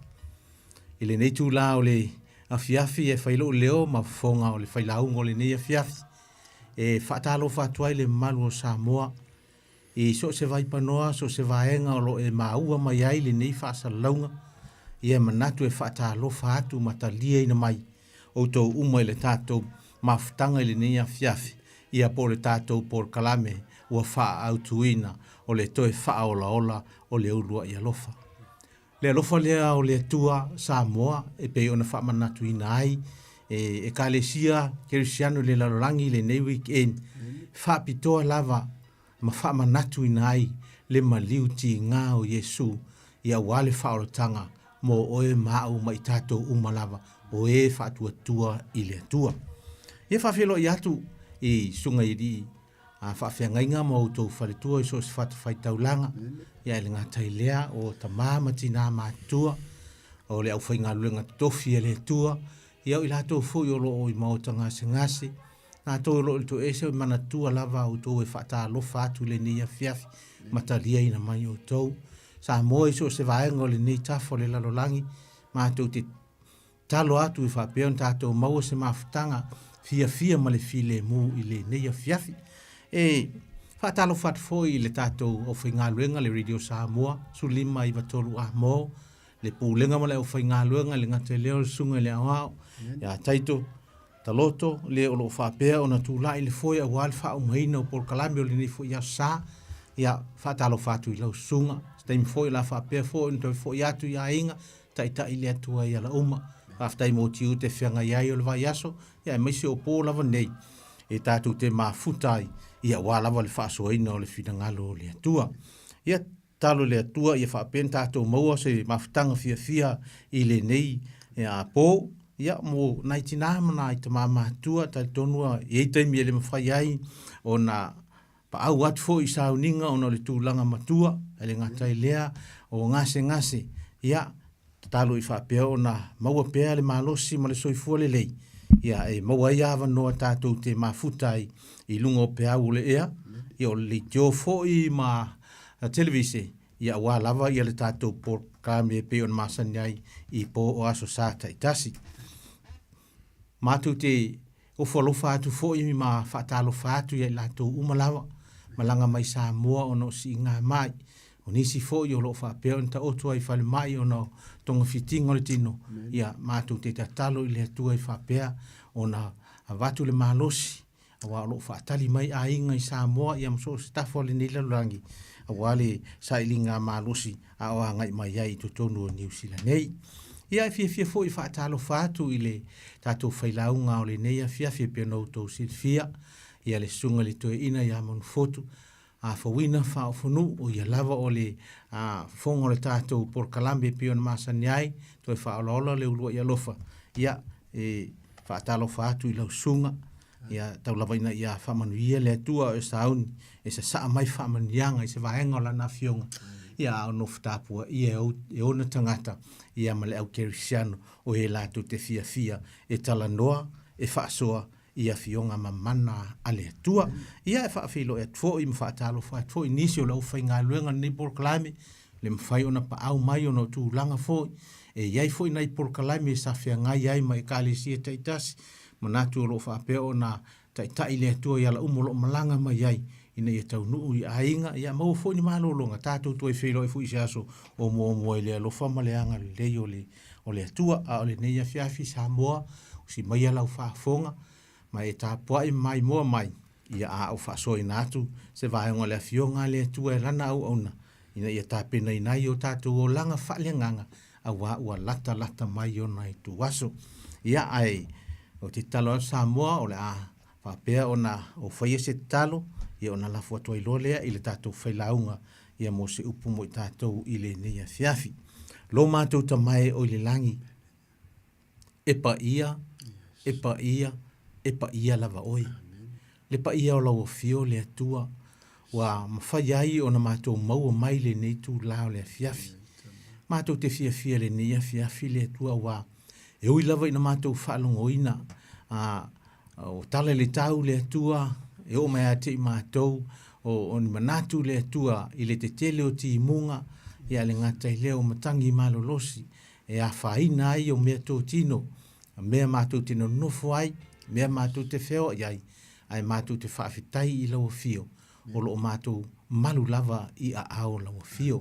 Le tua le neitu lao le fiafi, a o no sauni foi, i a paanga masani a le toe whaolola, le unua i alofa a le ngata i lea, so se sa moe fia le nei porkalame, le tua tatala fina ngalu mo matou whaamoe whaolu fale se upu le nei po, ina i tāpina ina i o matou o langa whaale nganga, a wau a matou loa, ua leanga lava aso lo mātou o lai, mātou te talo i lau fio whamanuia, i le pūlenga ma lau whaingaluenga le Radio Samoa, e mai se o lau auna, le sunga le li o ia taitu taloto ma le ainga, o le pūlenga foi ma lau whaingaluenga, whamanuia lau fio mo i lātou, lau auna foi o le a whetalai le nei po i lau fionga, te talo le mana o lau fio, whaamala malamaina, ma i whaingo fieina lo fina ngalu le nei po, ina iau mātou, moe malo loli nei po, ma le mātou talitonunga, o loo mātou mafuta pea ma oiala iau a fionga, mātou te tano atu wha mole,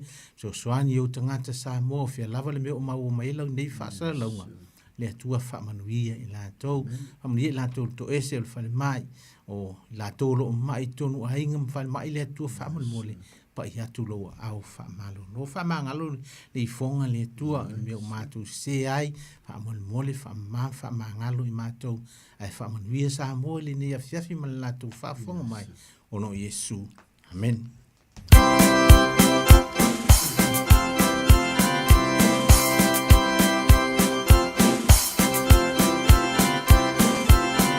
Ia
pele vi inga o le atua, mai te tau lava o na alanga mai le loto fua te ifo le kerisiano.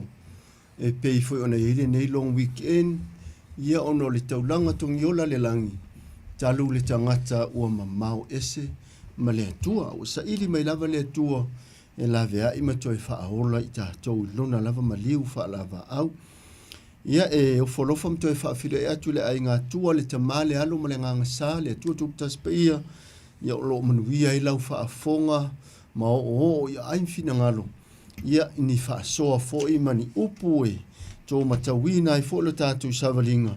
Ia o iailu i tau, ma lulu ina pēa le so i fuatari tonu ma le whaatua ia i au wala ese wa ui me isa tani au tātou te pole sa tani lava ia o le to ilalo Iesu o le au tau le tai au mua sili tātou te manu malo tātou na ona sava vari ia e tau e le tua tātou taua ia o le netu la fiafi o le to e pose sila fia sa moa o se whamanuianga mo le au whainga luenga ua koma ma whai foi se sema mai le nei umi a tai au foi ma o se umi se tulou ia wa leo fe tau i foi matuanga nai fa na o tasi le vaiaso ia mare nei foi vaiaso lona lua le wa mataina nei manatu ia fa manuia le atu e pe ona tamua atu le usa ona nei ato fa filo ia le mamalu ia mapa anga masani le tatou porkalame i tuli manu matafa fia le lalangi o a fio malala ia tauna ia wi nga fio mamana le atua i la o tau whaafonga le netu la fiafi. Ia se mata upu foi ua filifilia, ia aunga lava foi i le malama ua mawatu, ia ui lava ua uma atu le malama le sa ua tuana i atu, ia pone neifo ia sa ua whaingoina o le asole o le toe tu, ia ai le uma lava i lo finangalo le langona lea na toe tu Iesu ona o i tātou, ana le ise toe tu, ia o le se fa mo i tātou le langi ma le ola e fa vavau le afaina pe fa pele o yelo tuspa ia yo luma ia paulava le talo mo le nganga fa alo ia feta la yane le nganga pa ia le fo se me onu fa lave lave ina ila fa fonga o tangata fi fa fonga ia fionga ia wa i o tātou te linga ile tua a o maua le avanoa o le mata upu ma le tuse yoane evangelia lon mata upu e se furu ma le iva o le ama faita wina e toru na i parkala pu yo le ama fa o ngaina ne netu la fiafi e mo wai fo ise fa lao vevela fa le nganga ia mai le afionga pa ia le tua le falao le tua la na fionga le tuspa ia Yohane evangelia lor mata upu sifuru ma le iva lo na fai upu e lusu ma le toru ia e fa ngata mai fai upu e toru su ma le fitu fa manuia le tua i lau fa afonga le ama fai tau fia la folafo iai Yohane sifuru ma le iva fai upu e lusu ma le toru fa ngata mai le toru sifuru ma le fitu Wa fasa ta roina Yesu e tangata tau, ona lato ave lea ona ofu, wa vai faina, fa taitasi le tangata tau malana mea, ile male ofu tino, ai le aise su inga ile ofu tino, wala langa ato o toa e afu wa mai ile pito ilunga. Ona fetau tatala i lea o i latou. Aua tātou te saia, a se i tātou fai ai le vili, o ai le fai mona.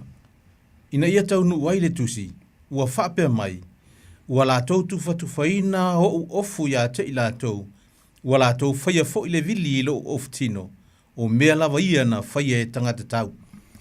Sa tu tūla talatane i le sa tauro Yesu lo na tina, ma le uso lo na tina, o Maria le avaka a ka lopa, ma Maria le makatala. Ua sila atu Yesu i lo na tina, ma le soo walo faina e ia, ua tutu mai, ona fetalai lea o ia i lona tina, se nae, whaauta o lautama. Ua whape atu foi i le so o whaauta o lau tina. Talu foi le tu aso ua ave o ia e lea so o i lona ainga.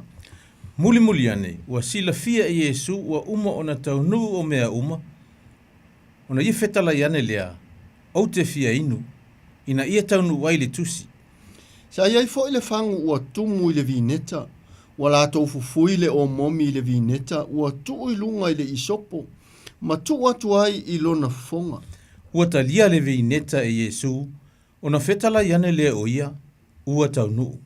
ua whaangaungau nao, una tuuina atu lea o lo nanganga. Ona whaatonga atu lea o Iutaia ia Pilato ia ngā wia o lātou vai. Ia ave e seina foi i lātou ina ia le tu maupea o tino i lunga o le sātauro i sāpati. A wā o le aso o le sauninga lea. O le aso sili foi lea sāpati. Ona o ane lea o tangata tau. Ua ngaui i vai o le tasi ma le tasi o en whaasata roina whaatasi ma ia. A ua o i lātou ia Yesu wa lātou i loa ua maliu lava ia. Ona le ngā wia ai lea o na vai. A o le tasi tangata tau ua tutu ilo na itu i le tau.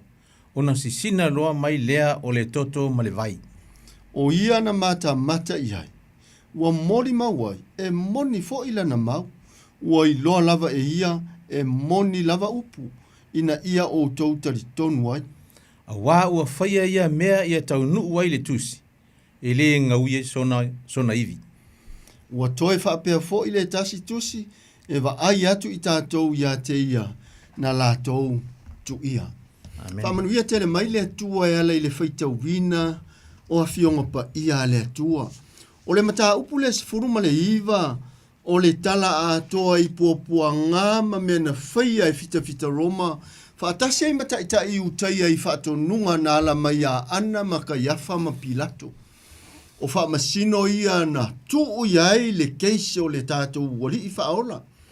A o le alawa au maia nei soa whaitau ia, e te tōma natu ai peile na namu, o le mamana o a fionga pa ia le atua, na susunga pa u iaila au whai ngā luenga i pule laa ma whatawhaitaulanga e fia ele ngata i New Zealand nei, i ona stete fia o Australia, Hawaii ma Amerika, whea ngai ngā fo ia le atua ia Israelu ma, i Utaia ma Jerusalema, ia u whape nā fo i ona o lava i atu moto le Pasifika, le lo ngoa o le neitala e pe ona whaa autuina e fo i, le nei weekend ia ua ta ua o le eseta, ia whaatasi e ma le toi tū. Amen. O le alai au maia nei parka lafa ia, e le lei lava ona le leima, sila to toa pe iai, i so taimi ma se lao lau avanoa. Awa so se mea lava ia ilo utali tonunga, so se mea lava e pe ifa o le tala i le lulu saito. So se mea lava e pa u iai fatu ia na lulu ina le lulu saito. Na tupu maola umana saito. A le ngaluenga le anga satani. Na so lia le isi fatu na ola ile awala. Na fetine ia ile isi fatu na ola ifo ile sa oloto le ola le fatu i tono le vai o tuitui. I lunga fo ole no fuanga papa na ola fo ia famai e fa le tu mau ona ile tele se ele na vela sia ona amato e pe. Fa atase i lola ma le fatu lona fa. Le na famai e le ngata e sa ole no fuanga na palasi iai. E na sa o fo ile ele na tau nuu iai na tupu ele ise mea e ono fa la veina ai. O ngā luenga le hanga ia e tolu a satani, le whai e le kerisianu, e soli, ma wha le hanga oe, le upu le atua o ia te oe. Fetine iai, ma popole, ma pupua ilo fina ngalo mo tātou loto i meo le tino. Whaatase i male vela sia, o louso i fuamalo ua langa wha le nganga. E peifa ona wha mai wha matalanga, Paulo inisio ana moni mau, rooted in Christ. Ia mau waa pe ia tupu le tangata kerisiano, e mawatu ona ia Yesu e le mawhai ai ona luluina e matangi vale mawhainga leanga satani a ole fatu lena pa ule le ngata ole ele whamai wo uma ona suoto sinaina aina le aise me ono whaalavelave ina ele tupu tala ulau ma le usiusi o le fatu lena whaatusa o le loto o le tangata kerisiano ua whaamaluluina e le anganga pa i o le atua peifo ila lau whaafongafonga ma le netu la fiafi o le fatu le mate mo moli atu le nea fiafi ai o oe lao le ele tetalia. Amen. Ile loto maualalo, ile file mu, ile alofa, ile faio le suinga le lei, e ala ile salamo matato wola ina afionga pa ia le atua. O le parkalafa pu le na le lua na fai upu lusu ma le toru ma le lusu ma le falo i eisa fai tau fa apea. Ua fasa ta roina Yesu e tangata tau. Ona lato avele ona ofu ua vai faina. Ta itasi le tangata tau malana mea. Ile male ofu tino, aile aise su inga ile ofu tino. wala langa ato o toa e afua mai i le pito i lunga. Mai tau mai le au whaafonga mpa angare toi whaola hola le udua i alofa le ne tula fiafi. O lea ua tau lo tātou ke riso manu malo, lo whaola malo uli. O lea ele i tola na manava. O lea e whea ngai mati ngaonga o le pale tui lawa ilo na au. O whao iona au iona vai mau na lima. A o le hale, le ata le tātou te vai le whai upo e lona tolu. O lea ua whaia le ta alonga po le kempo. O le ua whai le kempo la ua li ia. I la e whao Yesu whamai.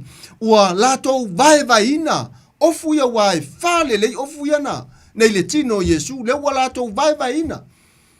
O le ae ta a alo i lalo ifo le sa taulo le ato le whao le tanga. Ai o le ae langona uma Yesu. Tali e nga ia ma le kempo lea i ala le latou vili. Ai ese mai ei la le ofu le whai mai.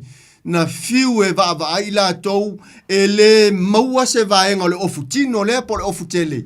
Fa mai na o se vaenga e iloa ai le lalanga ina mai le vaenga pito itua. Ai na latou fiu e sa ili. Le tape na ina fo e le ofu tele lea. Le na latou manatu ai e tatau i le latou ta alonga le fai. Tatau na awane i vai ina le ofu tele lea. Ai whaatawina. Whaafafonga lai whai upo e lusu ma le whaafa mo le tofa. Ona whi tautaltala i lea o i lātou. Aua tātou te saia. Ai sei tātou whaia i le vili. Po ai le whai mona. Ina ia taunu wai le tusi. Ua whaapea mai. Ua lātou tu whatu whaina o ofu ia te i lātou. Ua lātou whaia fo i le vili i lo o tino. O mea lava ia na whaia e tangata tau. Tangata tau. Fita Roma. Tangata nausita ia whaatonunga e sau mai fofonga o te tai utaia. Tai utaia na silio na tali tonuina le whaolatanga. Ma le misiona Yesu pe tai na ui fo aisa tani e avea oni u a mea malolosi e whana atuai le malama le ola. Lo tātou te riso manu malo. Le alau whamai wa umau na lātou vai ina. Ia, vaenga i o la e whao Yesu. A o lea la ua lātou whaia i loa la le vili. Alongo i ele ta alonga le ua whai. Ua whai le lātou vili po o i e whaasanga i le vili tu lou lau whaafonga maua Samoa. O le tangata na te maua le ofutele. Talo whai i lo tātou ke riso manu malo. Pe ana o iai fo i lalo le sa taunu. A tonu o a u fo i le isi o lo leo tele. Pe a whapea o a o se fita lo iai lalo le sa taunu. O a o le isi o lo matua ata wha maela i le taimi o leo te mawhau ia wha asanga mai le vili se i o maua le ofutele lea. O le ata tātou te mawhau ina ai le neiva iaso ua matua lo ngoa tuli manu e fia o le lalolangi. Ai o le ata po e tō manatu o le kerisiano. E maliu mato e tu Yesu a o le te ta alo lava i lalo ifo o le whaolatanga. E pei fo i o atava ai o fita. O le whaanoanoanga. O le aela ngona. Ti ngaonga. Le tau ave lo wali i malo tātou whaola. Malo wali. A o le ta a alo fita tau i lalo ifo o le sa tauro o le manu malo. Whamaira pa kalafalo na lua. Sa tu tūla talata ane i le sa taulo Yesu lo na tina. Ma le uso lo na tina. O Maria le avaka lopa. Ma Maria le makatala. Lea ua uma o na whaia le vili. O lea e sila ifo Yesu. Ma le loto nuti mo moia i ta alonga ia e whai o na la ei. Ma le vili le whaia i lona ofutele. Ai toa e mata ifo ma le nganga o le whaavau. I le tutua tua tina e to tolu whaatasi ai ma le beloved disciple. Le soo alofa ina o Yesu. Le tama o Ioane. Le ana le o iai ni puapua ngā. Le ana ia tu sia le tu seo whaalinga o io le atali o se petai o lona uso i Akopo. Le ala e tu ifo ma whamai do leo le whaamtalanga Yesu le whai upu le e luas furma le onu. Ua sila atu Yesu i lona tina. Ma le soo wa lofa ina e ia. Ua tutu mai. Ona whetalai lea o ia i lona tina. Se nae. Whauta o lautama. Le ngangana lea watu umai. Ua tau wha le ilonga i le va ai tangata iutaia, ma fita roma, ma e na ie, ma e na lato fe anu, ma i lato o e na fe po, ma lia i o lato uru, e pei o se pango tā matua tonu landa sala. A o le fa mai lona i uleo e peo na faita wina, ua sila atu Yesu i lona tina, ma le so walo faina ia ua tutu mai o na fetala i atu lea o ia i lona tina, se nae faauta i lautama. Amen. O le asa ufa fonga, o lo wata li ipo lo wafa fine to atasi e pele i lo fina ngalo o lea e fai aita alonga, ani fita o lea te la ngona ina. Faauta, se nae faauta i lautama. Le ata i le fai upo e lusu ma le lima e peo na fai tawina e to atolu tina. Maria, faatasi ai, ma le tina o kalopa.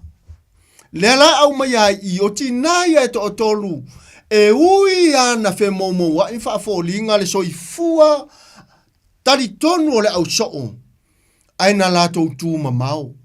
Le ai ase soo na lata ia Yesu pauale o le soo, na o le soo na lofaina o Ioane, e faa upu lo lato umaftanga o le soo na ta oto i le fata o Yesu lo lato wawao. The beloved disciple. E se le matango fie. A o le fesiri, o fea la o iele tupa malulos. Fea iele tupa au manga. Fea o iele au soo filifilia. A o lea na le to tasi le soo lofaina, matina e to tolu. Samoa. Pe a maua so wava no malanganga fa alo te feita wina ile matai o Mareko Luka ma le tusi leo Ioane. E leo e faima mou ingoa isi tina. A le tina le ta ua mai lava e matai o Mareko Luka ma Ioane. Ile ta e ao sengi. E leo ma fai o na misi de ingoa o le tina lea. Leanga o leana moni le saunoanga Yesu pe ona uta ua le tatou fa soli Ioane sulua le vai aso tuana i atu. Lea na whamailole o Yesu le Mareko sumare whawhai upo e varu. Aua tau te vau ia le melelei wa whaia le neti nā. Wa ia whaia le nei mea whai ma whaetai muanga o lok tanunga. Sau noa Yesu. Ai laele i o le taimi o lona oti. Tau te si la fia Maria le makatala. O tua fine o la salo. O le isi o na uso matua o Mareta. O le whawhine le o marimoni mau Ioane. E o mai wana o maalia na alu le tunga mau fa ali ei angelu e to olua ta mo e mai tai tau ya petelu ma Ioane lava lea malato o atu le tunga mau fa mai fa mtalanga angelu. It is not here, he has risen. E leo inei oia wato e tu mai oia wato e tau fe tuli petelu ma Ioane e oi e tau le tala le lewa sau maalia a wate i le fe tau i maritangata i le ala. Fa yatu er tangata ya Maria le hale me te tangi mai wa o le lopo fe wala to ave ye la o wa pasi atu ya Maria mar tangata le na tele lo Yesu fa longo mai le fa mtalanga a Yesu rapo ni lo na winga le a oi fa mai Yesu Maria wa te Maria wa fe pasi ai wa ui male tu Maria la alu bale ato male tangi fa longo mai ta wa tu lo na ingoa a oi le sa no Yesu le o to e tu mai Maria e lale me te tangi ai. Fa mai tala Maria raponi o le wingo le upu raponi le a oi. Fa mai leo Yesu sa we alu. A o te pai mai e tau pai atu Maria Yesu mai o te pai me tau. Se yo mua i alu wa e lo tatou ta mama lo ta mai le langi. Ai sa we alu le afeafe au pito lunga tau atu i lo au uso tatou te feiloa ia ina. O tau maua ma ina le toe tu mai ma le taimi o le maftanga ma le au so na wha o ngā Yesu le upulea o le so. O le avea ma so. A ina o toe tu mai sui lo Yesu le upulea Maria aru atu. Ta atu i o uso. O le o toe ta ua le upulea o le so. O le uso. Ta atu e oe whaataritane mai tātou te mafuta ina. O le ta ua laro so a whai tau le whai upolusu ma le ono. Se nae whaauta o lautama. Pa mai lolo fai polusu ma le fitu wa whape atu foi i le aso o whauta o loutina. Talu foi le tu aso wa ave o ia e le aso o ilona ainga. Funae whauta i lautama. Wala au ia Ioane whauta i loutina. Whauta i loutina. Le ale le talamana ia o la etala noa i le ainga, le tina lautama, lo uso lo tina. Le ata awane i tu la fo ina le tina lautama, le uso va ai lo tina, le ti ute o le whanau, va ai lo tina. Ole o ngā tonu o ainga o le korukuata ia o le ainga e pe o le atua le tina i whanau. Tasi vai whaia o le tama. Aisea, a lewa aia e le tama i titino na tina i le ainga i le maua le fifia. Aisea, o fo linga ia na va ai mai le taimina tu e se ina ai. E ala ala i le po, whawhanga ma whaasusu. Mana onga o le tama i titi. O fo linga ia e va ai o fo linga o le tina. Ai ngā sese mai a le tama ia. Mo le manuia i le tū le tino o le whai lele se tū lou ma le pepe. Fa mai lal fai upo e lusu ma le valu, muli ane. Ua sila fia i Yesu, ua uma o na tau nuu o mea uma.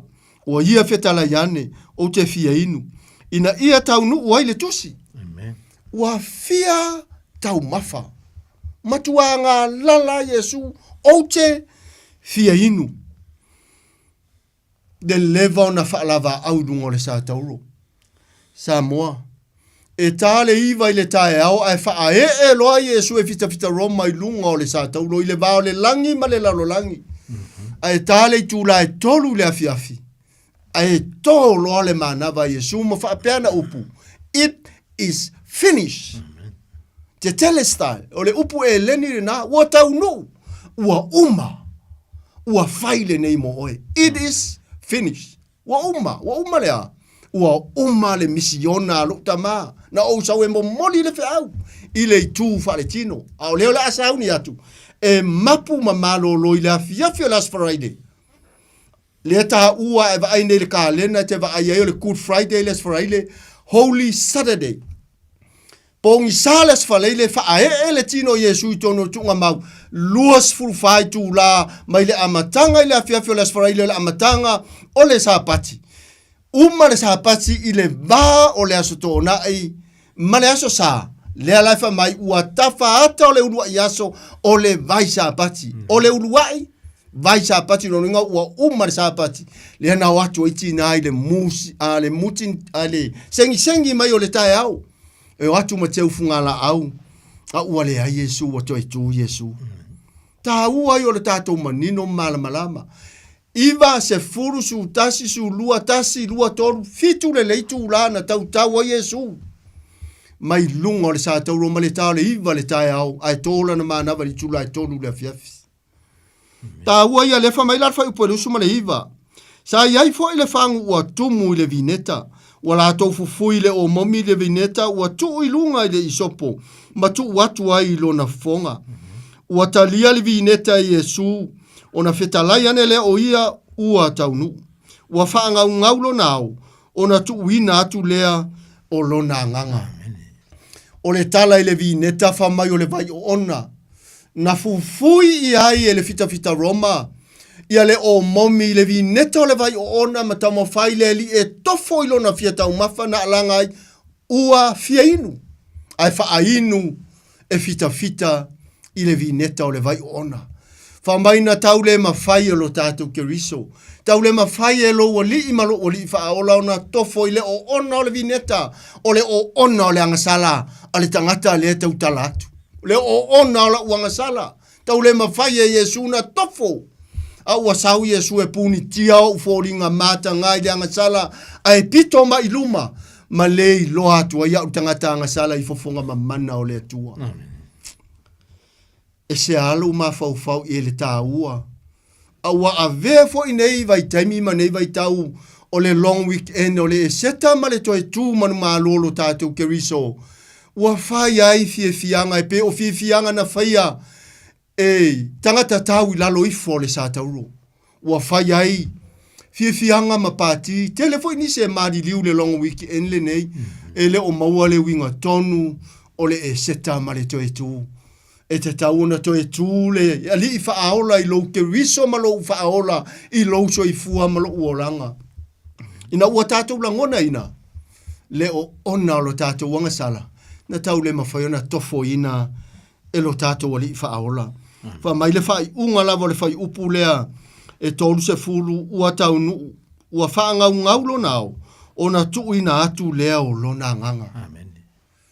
Tole manawa ona upu muli a lea, it is finished. Ua taunu ua ua whaile nei mo oe, lea lofa o lea tua. Lea lofa na sau e toi whaaola ola.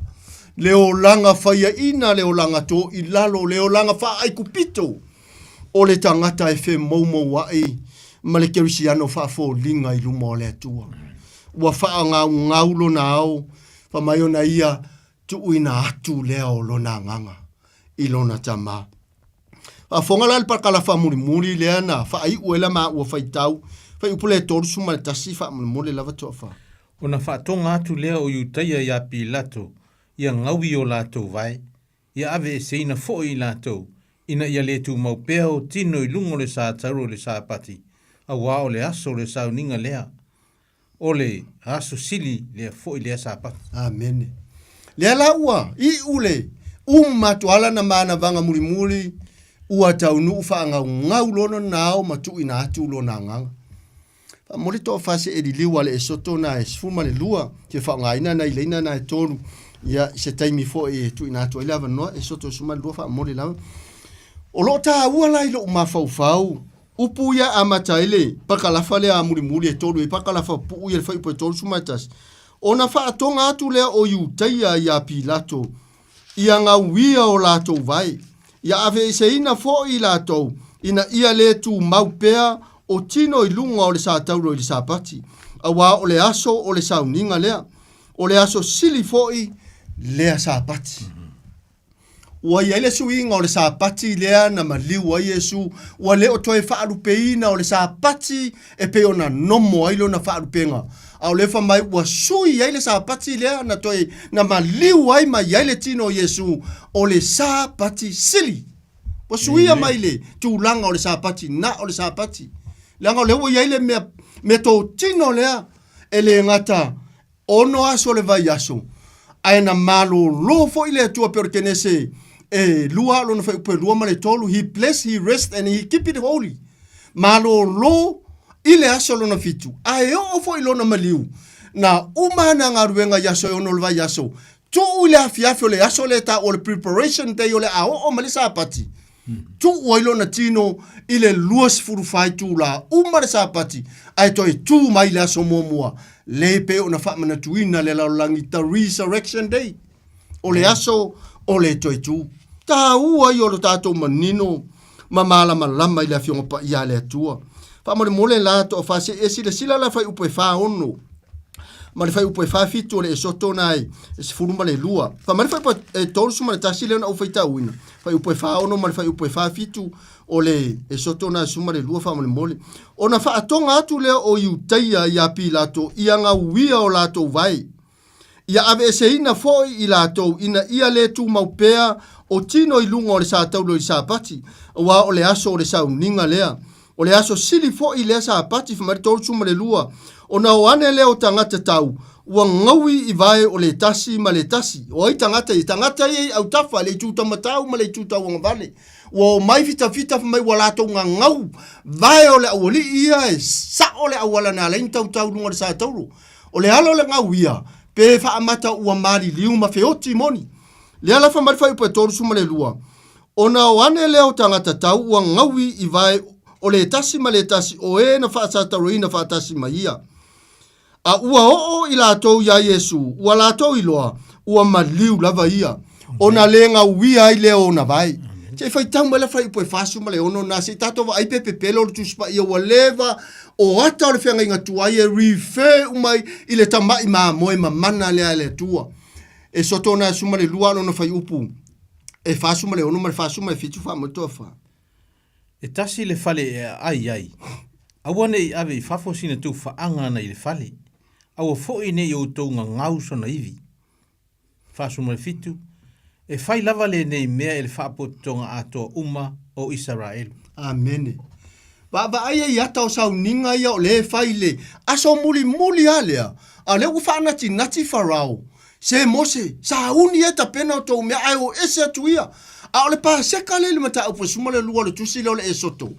o le paseka lea, o le lavea inga mai ai o uru matua, i le whaafanonga, o le porka lame fo ia le atua, le whai mai ai, pe o na lavea ina ai ra ava ia vali le whaito toa, ia e ala i le maa noa lea i tangata na ia lavea ina. E alu watu le wha umatianga urua o uru matua i Saraelu, whaatase ima ai kupito, whaatase ima uru matua o manu, ona passed over lea o le angelu le wha umatianga. Lea la ia le paseka le mata upo suma le lua. Tō whaafofonga iai. Se whai tau mai la whai upo e lima mata upo lamana e sotona e suru dua wha mori tofa. Whai upo e lima? Ia whai upo e lima. Ia sao ona le lei la o tauta mai mamoe. O le poa. E tasilo na tausanga. Tō te au mai ai i le lafu mamoe. Po o le lafu oti. Tasi le tausanga. Whamaile whatonu ngā le atua mose. Ia sao ona le lei. Lale winga o le soa whai tau. Awane iai se mai. Awane iai se ila. Awane iai se pona i le mamoe po le oti. Ai tasi le tausanga. Kama fo ia le pei a. Kungu vili se tu loe. E ho ai pona i vita tu te whaonga ina. Ai se a wai moa mua. Tasi le tausanga. Sau ninga whai ata ia whamaile atua. Awane iaru se tasi fafo. O se a inga o Israelu umalava. I le taimi leo le tausaminga lea. Ai o le ato le maa moe le ta ua e wha ono. Ma le wha fitu o le whenga inga tuai. A le rife ya Yesu pe ona o ta ua. Whamai ia le atua ya mose whai atu le nuu. Awane i ai se iwi o se maa moe se a ingai ai. Se tūlou. E ngau wia. A o le ana tau nuu i le. Tusi le ana maa whai tauina le whenga inga fōu. Le whamai wha amtalanga. I le whai upu le ai tolu suma le wha. O le tasi tangata tau ua le fai upule tolu suma le fale na mawhai tau. O le tasi tangata tau, ua tutui lona i tui le tau, ona si sina loa mai lea o le toto ma le vai. Le ua tato baba i le ata le au maia i. Le whaamata langa le tau whaa, malama i nātu peona au mai fai upule tolu suma le lua. Ona o ane loa leo tangata tau, ua ngawi vai o le tasi ma le tasi, o e na whaasa toro ina whaatasi maia. Fai tau mai lato a wharfai upule tolu suma le tolu. Tolu suma tolu. Ua o i lātou ia Yesu. Ua lātou i loa ua maliu lava ia. Ona le ngauia ai lea o na vai. Tātou whaalongo la tātou iai. O lea na whaile folfolanga lea tua ia Mose i le nuu. Awane i aru se tase o le whaapotonga u malavo Israelu leito tonu o le whale i le taimi leo le paseka lea. I laufa nua o ai kupito. A o lea laufa mai. E o atu fita tau e tomo whainga ui vai o Yesu. A whamai ua maliu lava o ia. Amen. Tā ua i o neso a whai tau. Le ato le maa moe le ana whaatonu e le atua le whenga inga tuai. I le pāseka i lau whanua ai kupito whamai lo leo le whai upumuri. O le e soto na suma le lua. O na whita lai lo leo le atua malato o ese ma ai kupito. Ina ua uma le pāseka lea. Whamai la whai upo e toru suma le toru. A ua o i lato ia Yesu. Ua lato i loa ua maliu lava ia. Ona le nga wia i leo ona vai. Toru suma le wha. A o le tasi tangata tau, ua tutui lona i tui le tau. Ona si sina loa mai lea o le toto ma le vai. Lea ua o atu ele nga wia se a ao Yesu ua matua maliu lava mamalo lo Yesu. A o lea lava e tomo whai e tespo po maliu sao Yesu. Na tango atua i lore o le isi fita ua so soalo na i tuanga vale se tu lo le tau. Le whamarifai upule tolu suma le wha ua. Si sina mai ai le toto whaatasi e whirongia ma le vai. O le ata sa moa. Pa anga le toi wha ola le urua i alofa. Ua nuti le fatu o le atua. Le ata o le whirongia o le vai ma le toto. Ua tae. Ua nuti le fatu o Yesu. Ona o e mau le tangatanga sala. Se whita wina mai lalfa upe tolu suma lima o tae ei nei toi whai upu wha ai ufa mole lama. O ia na mata i ai. Ua moli mau ai. E moni fo ila na mau. Ua i loa lava e ia e moni lava lana upu. Ina ia o tau tali tonu ai. Lea la ua tātou. Lea ua matua atua e tali tonu ai ho ai fita na whaia sa uanga. I whaatou nunga na latu i tai utaia. O le ua matua atua e li iua tama i na ta alo ifo i lalo re sa taula. E o ala fita na ia soa ina. Le tu o lo tātou atua. E ala ia Yesu. Whamai e moni lava. O ia lava o le alo le atua. Le aua toa e la unga i aile soi fua o Yesu. Ina ua lato o atu e ngā ui o na au o le mwhai lava. Ua malo lo. Tu tui lo na i tu. ua malolo lava, o le ata o le sisina mai o le toto ma le vai, e whaailoa mai ai, le alofa o le atua ua nuti lo na fatu, mo o e ma o mai tato uma. Tato iai fai upu tau whaai, ufai upu e torusu ma le ono. A wā ua whaia ia mea ia tau nuu wail tusi, e le ngā uia so na iwi. Ne umatua wha mao nia mai lava, le e soto le sumalua. E tātou te vava ai ai sauninga pe fōringa le winga. Ai alo loto lau sue sue. O le ata o le whenga inga tuai, o le tali umalai le whenga inga fō. Amen. E le wha pēr la tātou te le wha o ngā ina se vaenga. Ma tātou wha pēr ifu o le au ngā se vaenga o le whionga pa ia le tua. Ana le aise whenga inga tuai. Tātou te le malama i le wha o le tanga. Ma le toi tu mana malo ke wiso. Fa mai lor fai po toru su mai fitu wa toi fa pe fo i le tasi tusi. E va ai atu i lato ia te ia na lato tu ia. Le lava au mai le mori mau e Ioane e au mai lava le upu le u fa pe mai le tasi tusi. Le angai e fa mala malama le isi mau o le tusi pa ia. Nia e tanoa ma tau tu ai lava le apostolo Ioane. Fai upu muri le o le tatou fa soa. Au lata foi na umalo ma uava noa. Ua toi whapea foi le tasitus, e va ai atu i latou ia te ia, na latou tu ia. O hala tu si ia, a le toi sa afi ia ile ma te ia lusu ma le whawha i pua lusu ma le fitu. Pa mai awa e peona embo mai le wila i sa e malama lama atu si sifu. Whapea na lea fio mai po le, toi sau wha alua o le atali o le tangata. Ma te ia lua whawha i pua lusu ma le fitu. Wa pe ona embo mai le sa o le wila mai sa e mara lama tu sifu e fa pe na le sawo le atali o tangata o Yesu lona fio fa lua mai fa mai le fa mtalanga o le fa alinga mo lona fai upu e fitu awa e fio mai o ia mao e lo atu foi o ia e mata o tangata uma a to maena tu ia o ia. E tau whaitangi tui whai tu ainga umo Israelu, saini mai loa lea tua e moni amene. Lea le io le fio mai Yesu, e te tauna e vi ia ma whaaviteia, ma tātou whaanene hina se tua. O e mahauna ma liu a Yesu, au leo to e tā pena mai lea tua lana tuspa ia, e longo ma mau mai o ele kerisiano, mahaule tangata whaaforinga.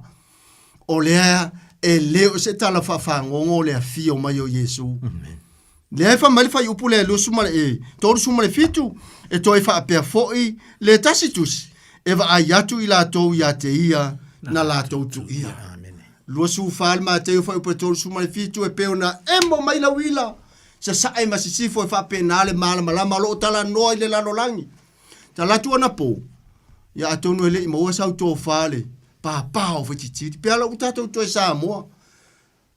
O va mare a fai tu la pole o va tu fo tala tu na pole ma losio le emo le wila mare para fai ti o le emo la le wila ele o ilo mai o Wellington ele o ilo mai fo e kala estete na o tangata ia e i tala fa tai le o kilan na la to ilo le para fai ti le mare emo le wila le a le emo le wila le fa mai lusu fa le mata yo lo fa pe lusu e torsu mare fit e ilo e mata o tangata uma le aso le o le amal la mai le lalo lang ai a fio mai Yesu fa alinga mo fa upo torus fu fa alinga mo no fa upo fitu awa e fio mai o ia mao e lo atu foi o ia e mata o tangata uma le tala noi le numela tele plural e lo atu e mata o tangata uma a toa mae na tu ia o ia tangata na fa tauina Yesu ma tu ina na au fo mai va ai uma atu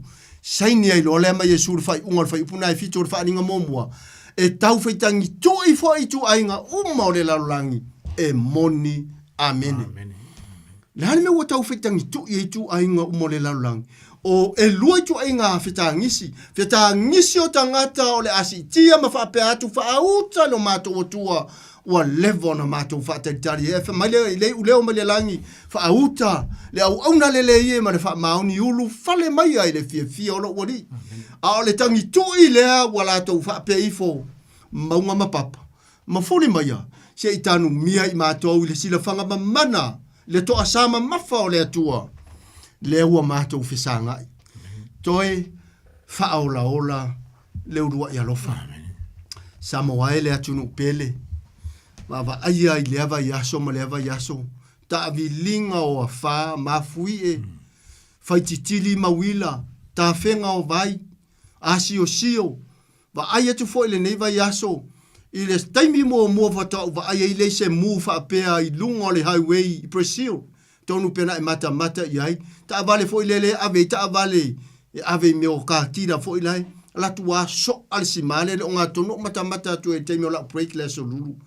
Ai sa sao ile afina mamu umai lava ta avale na e o ale po moli le pe eu po moli America e fa lava I dunga na matua mu wa ina Brazil wa esele tatou ta vilinga a o le tatou te e loai le lofa o le tua fa mai e pe ona si le taua le tasinu ile tasinu ile tasimalo ile tasimalo ona o mai le onge o mafui e o fa amai I le mea mea Samoa, le alofa toi whaolaola o le atua mo oe moa, ua o le paulea, o le tusi o le malamalama, o le tusi o le ola, e ta pena ina ai oe mao, mo le langi ma le ola e whaavau.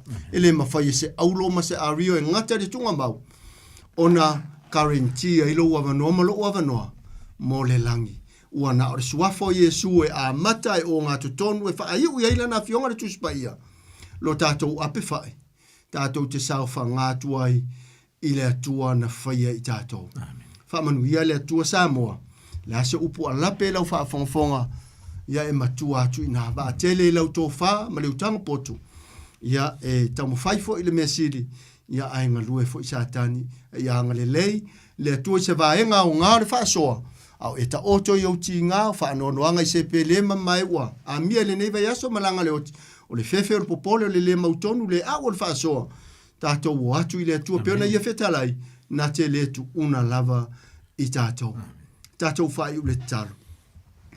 Iova a uelo mātou ta mapa ia ma Yesu ke risolo mātou o li whaaola. To ai mele anganga pa ia lo mātou whesoasoani sili a mātou iai I le tau whai unga o le nei long weekend ua whaatau o ina le au kirisiano I le lalolangi o le aso le e seta na wha manatu ai le wha o le tanga sili peifo o na whaitawina e toi wha manatu mai ai le awala na wha lava au ai lo lava alo pele to atasi o na o le alofa ia Samoa maona tangata ma le lalolangi a toa le ana fio mai ai e liutino tangata mamaliu le talo wha manuia I paanga ala mātou pokalame le toi wha ola le rua I alofa au ona tofi punonga ma faletua au ona ma faletua e mese fo no fato e kalesia ma losio ainga no ma e kalesia au manga ma te mai nai fa nau e o lava nai o mato matua tau si fa manu ia tu sala o fio nei fo ia tu no mato au ma wai ni usila ma so sta fa le la lang o e fo o lo la ngona le fa sone nei tu la fiafi ave o se tai au afua o se fa fonga ma to te manatu ai e leo se mea wha tumulima le wha o la tanga na fio mai a Yesu e peo na ta alo tangata tau lalo ifo le sa taulo a o la ngona mamai mo i a Yesu ia lo mātou tamai la toi fale pui ni so fa tau ngaina te moni manganga leanga mai fa umi mai tu mautono maota malaun fale mai SS na yo mātou tamama tina so i fua mātou tua le tau afiafi le so i fua whari elia e iai lo wanga le lei lau au whainga ruenga te tofi pūnonga ma e kalesia e iai filim fitao le ngā ruenga tapu au ina ma ia mana la lato umori mau. Lato uma fo le netu la fiafi ia whape nā o na susu u ia la iau fionga ia fo ia tupea lau lava vi. Ngā whamanuia I paanga le nei porkalame nisi o porkalame o muri mai. Whamanuia ia o na lo whiangai ma porkalame tu ina atu ia le matua tau langi fo I sunga le au ia taito ma le whaletua ma le nofo alo le e kalesia ma le whaletua I lau au na ia ma le nofo ato o le e kalesia whaamanuia ia le au whainga ruenga fo ele nei leiti o whaamanuia lau fio whaiva ma whi au le vai aso ia meso le aso malolo mātou la ngona ina pea le tā ua o le wha o le tanga tā lui mātou o tangata sala ina iaola tu mau maia ta ma yo mātou lunga o malava le alofa tu noa lau fio le fi le mua Yesu Keriso a to aita ma male maftanga ma fana ma lo nganga sa nei o le fa vau lava amen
Say for Maria everlasting praise. Vi me umai le tua famaya tuai.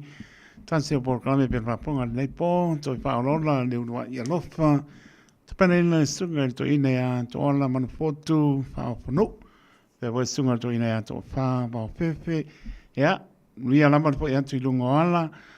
Dia le ni mano longa po ya msoi le as mano rota amor ba ya so amata ilanga le leo lo ta to tua. To mai po tanto program le na tai masain leiba le bandu le vai as fola sa mo toro minuto na tane le to lai va tane i va tanto program e man le opmoni pa statiti san pe mar per to ya tania ya anga tu le tanto program mo le to lai spulu il tau long atu pasta mo su pila su pe at sai mar pa mo i le tu la spulu programe pe on pena ina pasta mo vai mika ia le po o pase tuangalu ya mano no foi ya mai si a pingan venga pa tai le tuolo te lava pingan venga ya wa foi ni nga mo i maron mano ai ta tono lo munien mano ta to tuno ele ne foi vai ngale po le sa le uta to yai ya sa foi mano longa mai sele anga leo le li ana le tu mano ke viso le o tato fa na tuina on poponga as parole le o tu na yatu ti ngai lungo sa taulo matanga ya tato wo mai tu ya abel bi ngai le tua ai mruia mano longo nei po pata va la to i lunga o le tato apio polinga pa tai lava smai falanginga usini sefo ya male ja kono ya pio mano lava e mau mai ya pena po sungal pa penga ya yese mau ka mal panto ya Doris mai le epaka asa le anga o leone Amerik Samoa pa tai at mai ya pe po ya Amelia pa mona ya mai la mo Wellington ya sineleva male penga ti malu mole ainga ya malisi po lele wa misi aku ya mun mia la par toi tu mon mano Cristo ni o mano longa le polo tapen mai pasta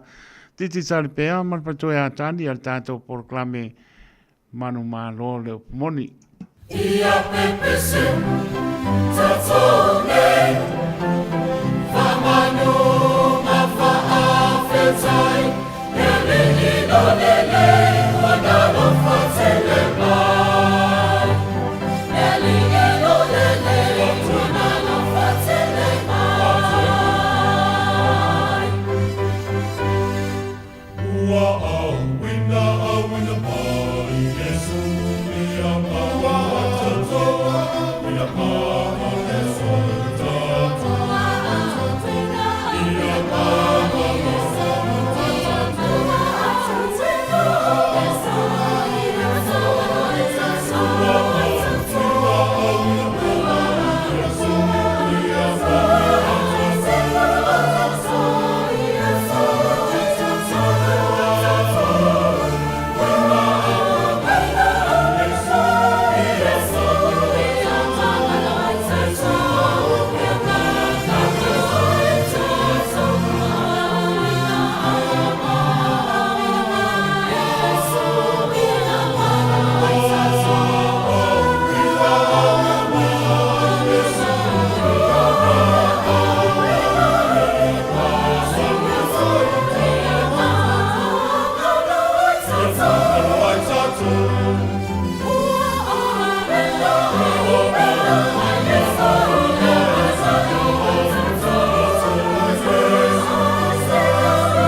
Rua biruta utele tu la iba pantala bantu I toko roa I ai fo I ai si o ngale o misa kano pa I o toko roa e o e mala ainga a nilu mala ainga mano lava pa tai map te mai a per amo pale tanga I mano lava pa tai le map te mai e alo pa si o ngale e o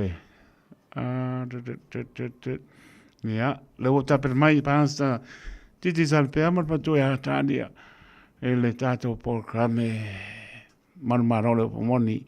Mariana le sa mai tukoroa ma le ainga ia po le manolonga le pos me lo paponga tātou programe marumaro le pomoni.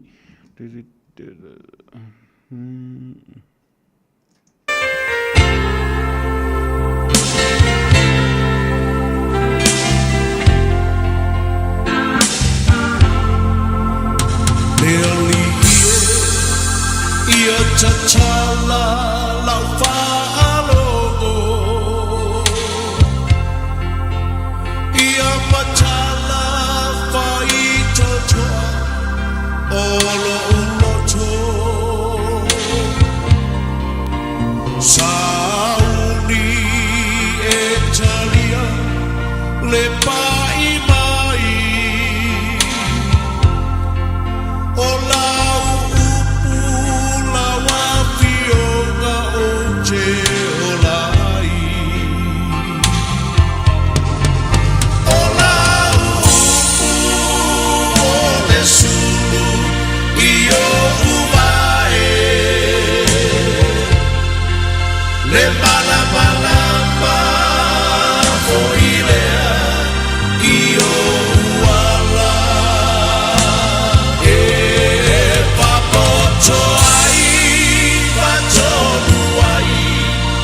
soy puana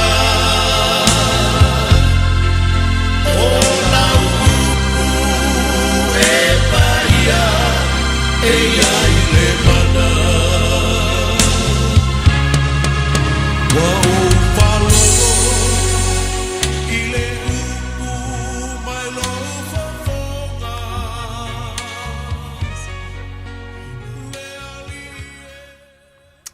Amen. Hallelujah. Hallelujah. Hallelujah. Thank you, Jesus. Thank you, Father. We worship you, Lord. Hallelujah. Praise God. Hallelujah. Hallelujah. Nole. Nganga whawhitaita ma. Me leo ngua ma le loto e whamulalo. Praise God. Mōli atua le whawhitaite le ai lau wa whiuta ma. Amen. Lau wa whio le te tau mono me iai. Amen. Whawhitaia ma vi ia lau wa whio leo noi mea uma o taimi uma. Hallelujah. Aole nei fo yaso tama. Tu mau ia jo ala vi inga o le whamanu o le whanenenga tama. Anga le leila mateina. Si o lawa ina whaiwina le nei Paul Kalame. Lawa nona tapena ina lau wa whio tama. Hallelujah. Whaonga ina ai tama ola whatau waa. Mo nauni a wauna. Molo malo molo vi inga. Amen. Whengau yu ia ilo wa nganga pa ia ila upu. Praise God. Whatau no ue peona e whetalai. Whawhila isi manaonga familia isi ngā lala. Whasa loto isi loto o mawhatia. Si tieni a venga ngau siani amo i le mana o lau upu tama. Praise God. I le psoswani o lo nganga pa ia. Ia via oe mai tō whawhitai a lau a whio. Amen. Al whawhitai se siri o lau whaolatanga ato tō umana whatau no urungo le santau. Taitama. Praise God. Whawhitai na upo lo ola. O lo nga lue e le fo i fua e whabawau so se teimi au so se mea tau walanga i nai. Amen. Haronga lue o lua nganga pa ia le so swan siri ue fua i mō tangata. Hallelujah. Whawhitai tele marupupui a lau whanau iu aolofa. Ia vi o nei maso oma. Hallelujah. E alai lo walo belo Yesu te talo le whawhitai tele. We thank you, Father. Hallelujah. Amen ma amen. In Amen. Jesus' mighty name. Praise God. Hallelujah. Praise Hallelujah. God. Hallelujah. Ia vi ia le alofa ma le anga leo le atua. Ia mawhawhtai le atua i le au noa i mea uma ma taimi uma. Ia whapena ona whiwhi lava lo ni tangata whatau waa. E wha leo le se whatalofa le nei Paul Kalame manu malo le upumoni. E whatalofa ma o whalofa atu. Si o tātou atu nupele o Samoa. Ia o whea lava lo au atua i au nanga le nei ala leo whatalofa atu. Pena whatalo whātua I so se whawhengainga lava mo lātou whātua. So se taitai lava so se tōvini. Whatalo whātu. Whatalo whātu foi au sino Samoa. Ta mama tina matua o so matua ngane se ia o lava I alo ma whanau. Amen. Whatalo whātu foi tātou viewers I lunga le Facebook, ma le YouTube. I o whea lava o lo au tuai. Le nei Port-Kalami. Whatalo whātu. Whatalo whātu foi so se tasi lo whapena o na no whotapua ia wāfo le nei Port-Kalami. Whamanuia ina loto. Le nei Port-Kalami lo whaonga ina lau au na whatau waa. Ia titi sarepea. Hawale tau moli atua le upu. Moni ma le whiong pa ia le atua. Whatalo whātu foi lau au na ia taito. Mātou ngalu foi le nea fiafi. Biele li I malo. Lava lon sai malo ngalu e lau sunga. Whamani te le atua lau sunga ma le ainga. Whatalo whātu foi lau uso nea fiafi. Malo le alolo fai le atua. Malo le wha malolosi I le atua malan finangalo. Ta tono lo tapua mai le nea fiafi. Vi ia leli. La si se whatalo fa le nea fiafi. Ia. Na o se au na whatau wa alava. Se au pele ne o titi salepea. Ia via maa fe au. Le nea fiafi ma la fiong pa ia le atua. Na tia lava lo tangata whatau wa. Ta tono lava ele wha maalosi o le angang pa ia. Lo maua pele o sunga. Le maalosi fa le anganga e tau alanga ina ile upu mai la fiong pa ia le atua. Lo maua pele toa le loto. Tau moli le fe au. Vi ia la lofa malanga leo le atua fa manu e tele le atua. Lau sunga wa foi Port-Kalami nea fiafi. Ia e mai se whafunga anga o Samoa I le swafo Yesu. Praise God. Ia leli. Ia, ia tama. Halo, talofa mai dia. Amen. Hallelujah. Hallelujah. Ja, whaafta ia le lofa maleanga leo tamale ne fu ia so matangu fiewina. Nga le, e una whapea mai le tau a New Zealand le neitei. Ia whaafta ia I le tua le mawhai ona. Ma vai ai le lofa whaso so mai o le tua le soifua mo le ola. E le ngata mo le lalolangi anto. Amen. Ia ai mai se lava ona tangata. Le ainga o le whaatua tua. Olo iei whamtalanga tuspa ia pi e whapea nama manino ai. E o le tua alofa I tangata soifua uma o le alko inga kangaka. Po se tangata le leipo, se kangaka le leipo, se kangaka e fia le leipo, le alawa le tua inga tangata. O ia lava o le tua alofa. Ia ai o le respond o le tangata I le tua le malona alofa. Ia Iesu malona maliu. Ia o nala, ia o le ia o nabe I se e fuailoa. Ia le fai unga po le unga le tangata Ia o le tua o ia o le tua alofa. Se tama I na alofa se tua I na faa maoni. Tolu fitu ta silima I tolu numero vaina e valau mai ai, ne fiafi. Ia pe afai te mana mia se feso so ni tantu Port-Kalami. So se vaenga tuspa ia te fia malamlama yo na awa onga. Ia me se lo na tulanga. Ia pe te tau o na awa wina faa malosia. A o e ola ma soifua le nei soifuanga. O le tua lava ele o le liu, o le nafi, o le soio, o le whawawau. Ia ai, whawtei le tua ila na upu, so ni mō tātou. O vaenga tāua i e lua e, via le li, so se tangata soifua, o se fiso ni siri alea. O lana upu le tua, ia maluna nganga pa ia ua foa ina o le fiso ni siri mo so se tangata soifua. E muli angiaka ko malamalama I le tua. Ia, e wia fo ia, e ele la ngona fo ile tangata ele ia. Ia me se fo ile ele tuinga tangata fo ile ai, bo makwa I. Bo fi we fai le la lolangi. Bo fi we fai. Bo fa so longa vai kula la ko me malosi ma me uma, ai vai so ele ma ila le la lolangi. E makwa le ma ila le la lolangi. Fi we fai. Le tuinga tangata fuila le a o fuila na li diu le tua e le whakanga li diu ia me se la pe o nga lua le nga le tua ina o wala ngona na tangata le sala momoni ia ia whasanga lo I le tua ia vi ia le li ia ia o nisi foi o tangata ia pise e awa wina le tua, they have to go through the hard way. Se longa whiko ai ma se pousi mai, ia whakua i roe le i e pousi mai le mea. Au ngisi foi, ia pi ngai ngalu ngi i foi ia. Ia ole upumoni, ole ala wale tu ai ngā au wala, e la ngona i te ngata, ma tue manatu i fo ma whape i fo sole. Ta lofa ia te au, i lo malosi mo lo manatu, ke leo mea o kia ka mai e ta lofa ole a vea ia mea ma mea ua, la ufa ngalo ai le tu o le na mo ia lofa mai o le tu moni tu tasi o le vi ia e whavavau. Ia tonu lapso swani niso tangata, ia le ri, ia o nisi, ia, o lopu moni sa moa, na maliu Yesu mo tangata soifua uma. Ia ai, e langona le lofa, e langona le whanua noa i titi o no le tūlanga whameli tuspa, ia wasi la fia le tua. Ia peise ia to tele lawa e o le a whawhanoina. Ia le ri, praise the Lord, praise the Lord. Ia e whamaulalo tātou loto i le tua o no le whamtalanga tuspa, ia le whapela o le tua walinga Walinga la i wangia ko kilikanga kai whawhangoinga. Ia ai, o le filfilinga le tangata. Waleia ma se me ma whai ona toe a vea ma alo whanga le tangata.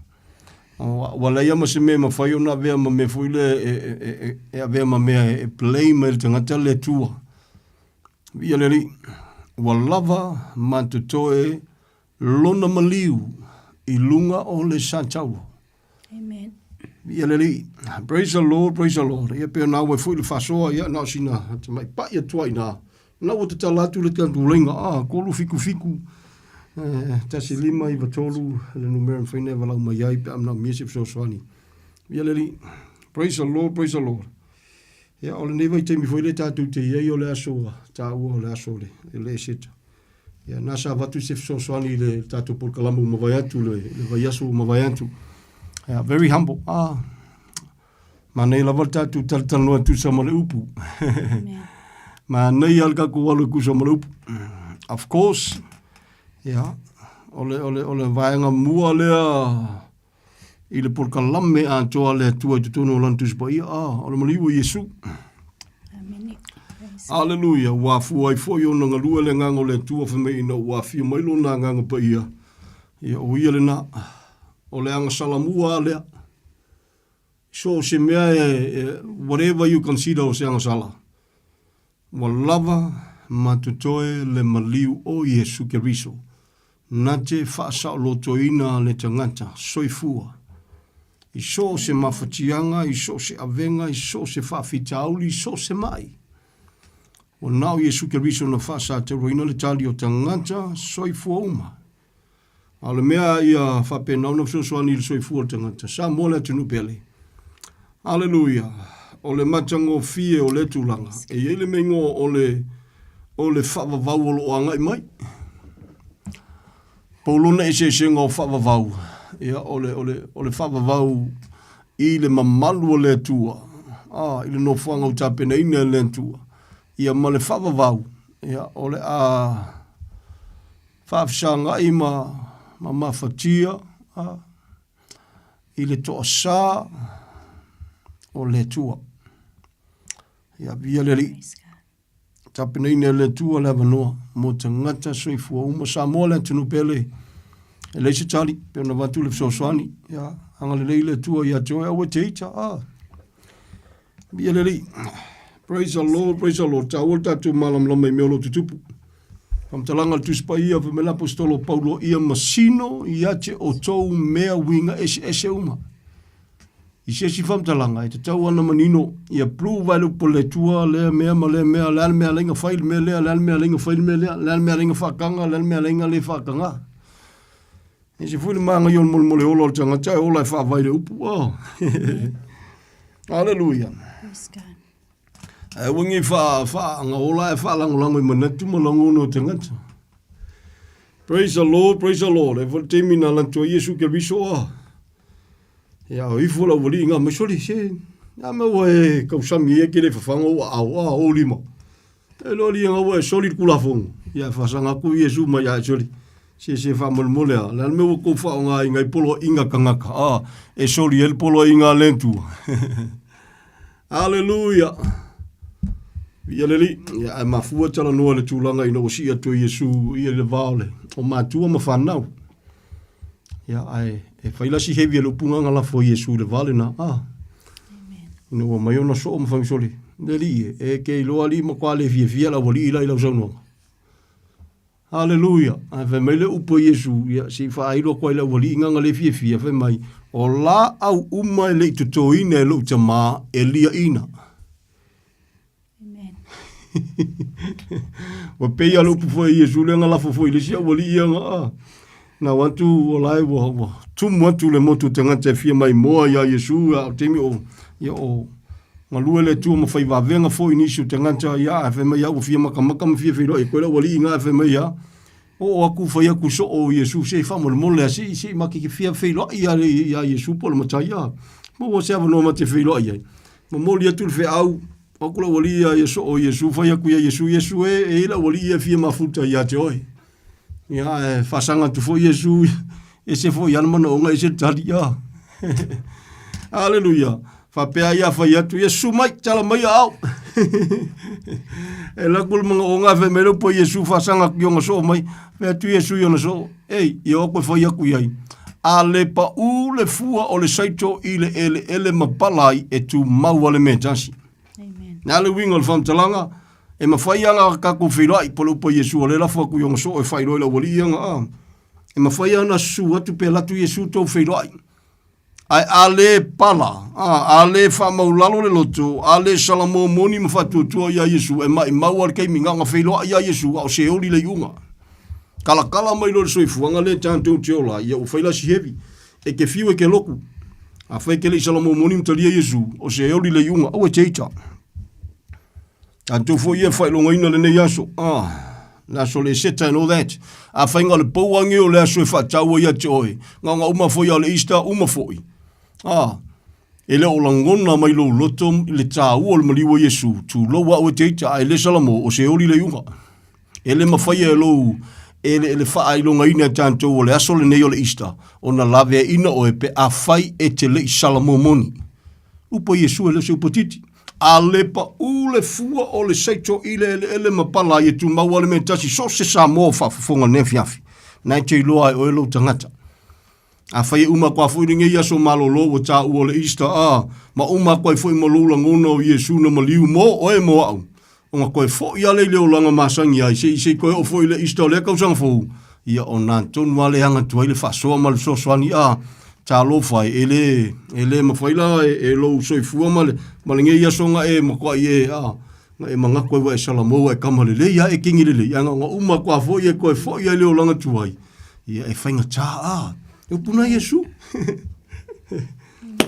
ale pa ule fo sai to le mapala e tu mau ale metasi a lona fainga tala pe tu mau le metasi o le unga la nga mai o le to sa le tua e ke le ma faia sa mo le tu nu pele o le so swani foi na mo tanto aua e te fia mapolotu aua e te fia mapolotu ma fia kala i loku so se fai fia aua kala ngofa penga ya e mano mir salamo lona winga e se sele Yesu nga ke kala Yesu nga maliu eu ki kala yel ko we kalesia aleluia ele fasa winga sisi kala ingol ko we kalesia aleluia kala Yesu nga maliu tau tinonga na Paulo mai sole wo kongolo manatu ina wo pupula mako Paulo mai sole e mantuanga kai al malam lama o lakul ka malo e sa wale ka le sia tu sila ngal wenga le makanga ngal wenga le tua kula e mai halu ka malo e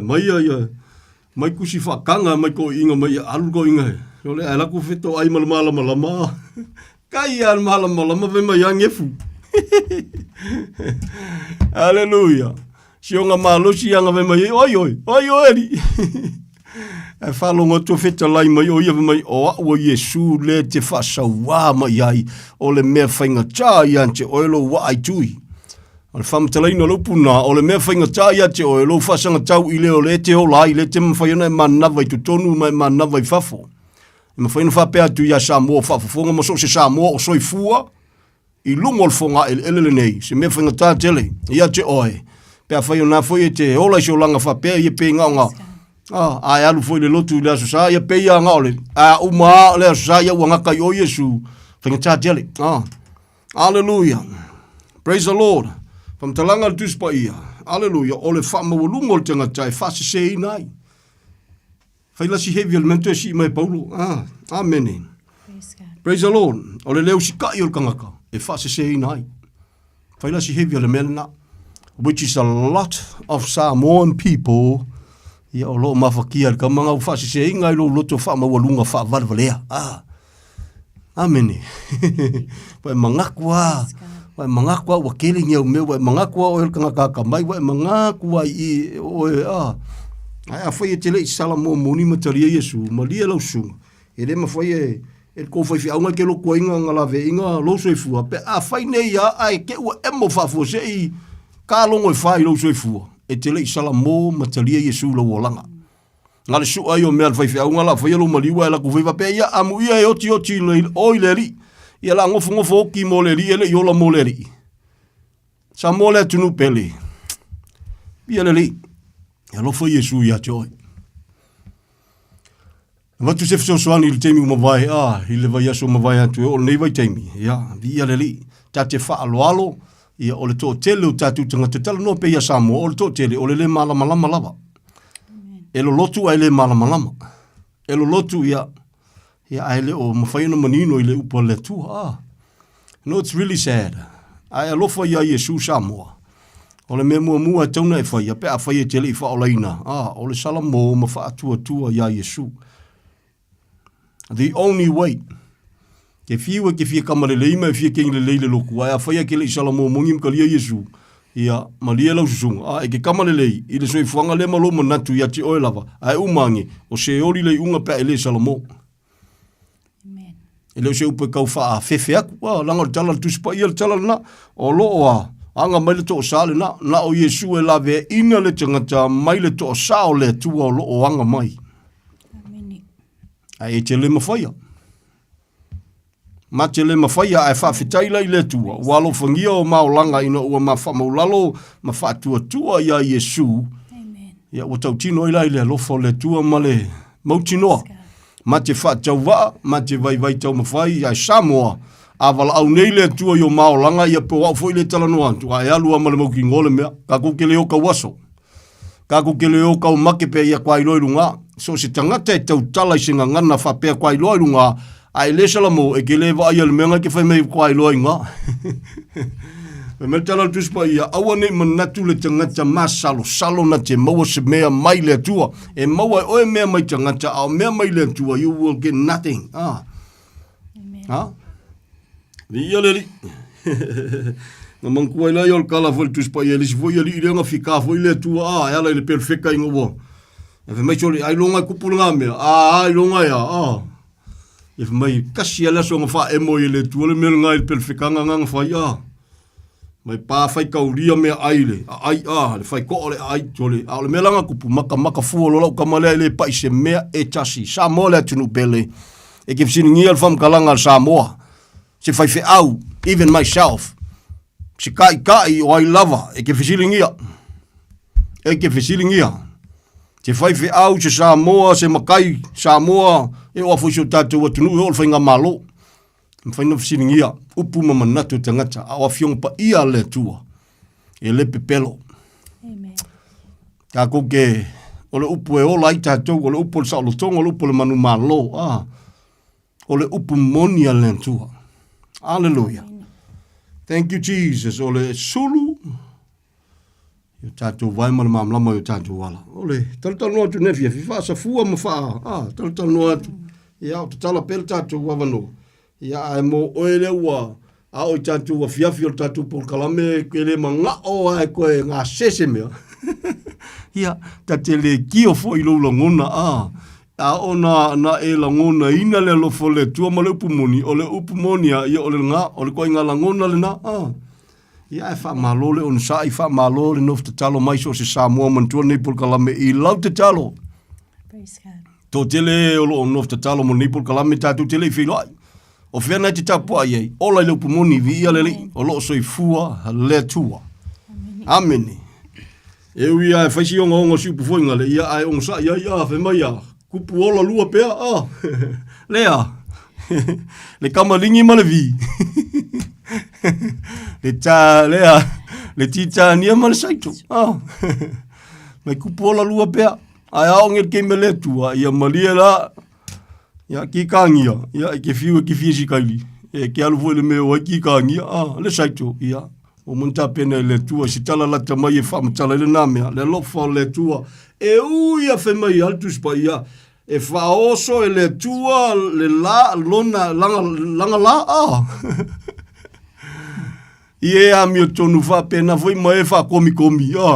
Le mai e wha su foi e le tua le lau ele o e te nganta o te nganta mi o tonu tanta mata tau i le tua. Ala foi wha su ko foi ma le ele al wha komi komi. Ale ola le makau ma le ola wha folinga ma le Ka koke le la filu mo le tua le winga whantalanga. Nā lava e lofa le tua ia te oi. Amen. Praise God. E ka lolongo e whai lau sunga ke le isalamo. Ma lia lau susunga. Ke le whakari se o le keminga o le kemia mo inga iso se kangaka Samoa, lau kalonga peo kaku Samoa, so se Samoa o le kemia mo inga i o fofonga i lau toi manawa. A whai te le isalamo ma te lia Yesu, that is the moment e ke pupula yama e loa lo viunga. O te le tau whaaf, ma tau atu ia te oi. The moment e mo inga i oele ke whafonga e whai ke le isalamo ma te lia Yesu. Hallelujah. Ja, e poua o le teimi o le whi aua. Amen. Hallelujah. A whai o le whakamo e mo e polkalame sakangi. I e le whakamo e mo e la polkalame sakangi. E laku le lingol pu, e laku e palalu le lingol pu. E laku e... e le ila i se mea. Hallelujah. E li whapewhulanga o se whapea ngau se awa onga e moka i lau aku mau kuspa ia le ai. E kalangoa kua i le mauti noa. O mea ua tusi tusia. E tala noa antua ma le mauti noa. E le ngate tala noa i le mauti noa mea lo tusi tusia. A le manga ia fo i o le kalangoa ala i ola ia li maitia. Amini. Se fu le manga ia. Ia pea ni whafonga Samoa. E make whakau waa atoli. Se le fo i tamu whai fo ma ua o langa. I le lofa o le tua. Amen. O le me moni walo fangia, ia le lava tātou te le tino, Tala tuspa ia o penga o le tau e le wha le tino e wha le nganga.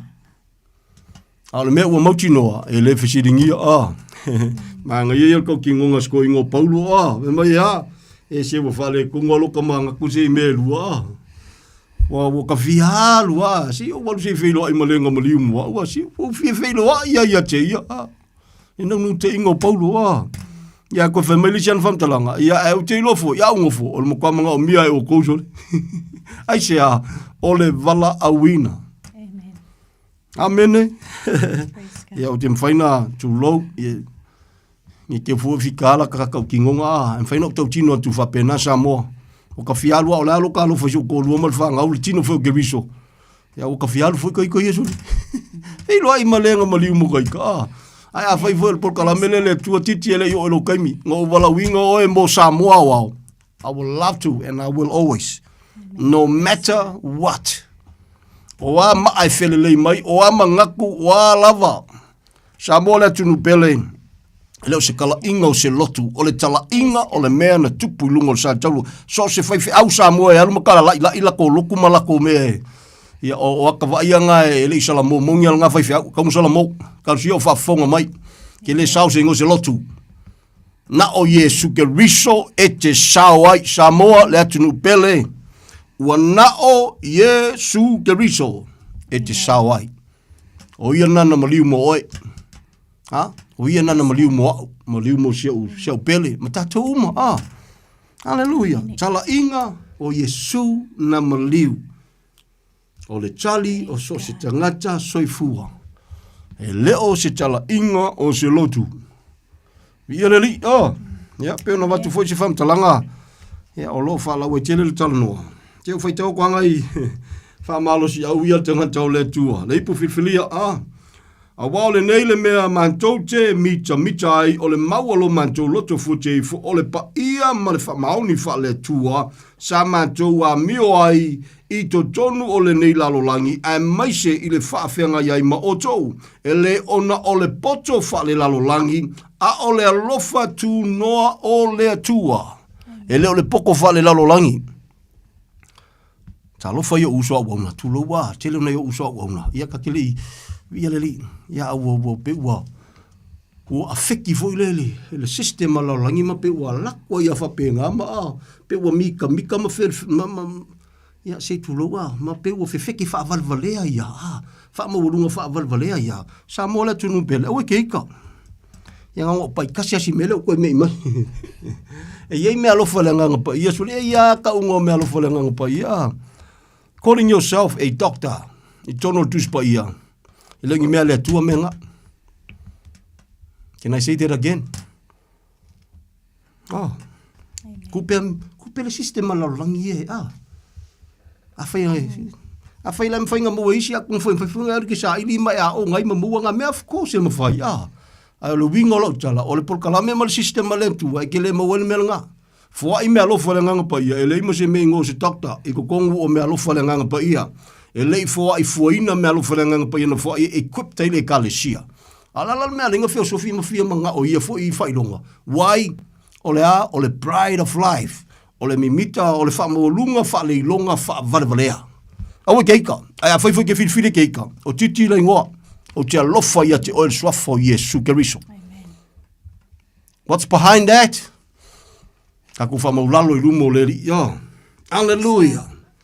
Praise the Lord, praise the Lord, praise the Lord.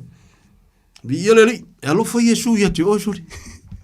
Ala mo e matau aveni mea e tuli. Pese iwa lea mga ia mea na mai lea tua. E ati ele tino Keriso. Ai la kam fia mai mea langa le lea. Lako lo ka o mai lo oil le a. Ka alofa. Ia angalelei le tua ia teo se koe wharongo se koe lako le mea. Via le li. A wale nei le mea mātou te mita ai, o le maualo mātou loto fu teifo, o le pa ia ma le whamaoni whale tua sa mātou a mio ai. A mio ai. I to tonu. O le nei lalolangi, ai maise I le whaafeanga iai ma otou, e le ona o le poto o le lalolangi. Le mi mika whaavalvale e kelo kangaka misi fo ia. Ia maua I so kolo whaiwhi aum kai kai. Elo aunga uma ai ko kelo latou. Ia Maria oke. Via leli. A ole alofa tu noa. E le ole poto faale lalolangi. A ole alofa tu noa ole tua. The only answer. Amen. Ona o Yeshua. Praise the Lord. No oi leipu filfilia whapikoa. O le tua le tasi se wauna. Throughout the Bible. E na filfili lo le tua Paulo. Wa. Ku ye le tua le ato atuanga o tale le. Even le apostolo filfilia. He didn't even call himself as a doctor. E whemelka malo o le apostolo. O le fola. Evangelist as well as he is the teacher of the truth. O ia o le awa o le memoni. Amen. Ia le waku kako ua. Se ku keika suri a ika linga se wambio. A ika suri nga kele alofa ia Yesu. A alofa ia Yesu. Wha mole usita I le upu. Amen. Whai anga e launga manga ia lau launga. E paki kangaka le manga ia lau launga. E whiwa kangaka I lau launga. E ke whiu e keu kako mea suri e kako upu. Kako ke le palafua le tuanga kako me whai. God sees the heart of every human beings. Samoa le tunu pele. E alofa Yesu ia te oi.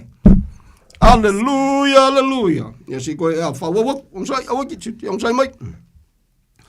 E leise mea mātou te tūsia e le mawhai ona o tōu whai tau ma malama iai. Ua o tōu whamoemoe. Ua o whamoemoe fōi. O le a ato o tōa lo o tōu malama. O mea il kuspa ia ke lengi nge fōi sole Samoa. Save Sosonyaku. And also, this can also be a challenge for those. Hallelujah. Why? A whaio Yesu na whetalai.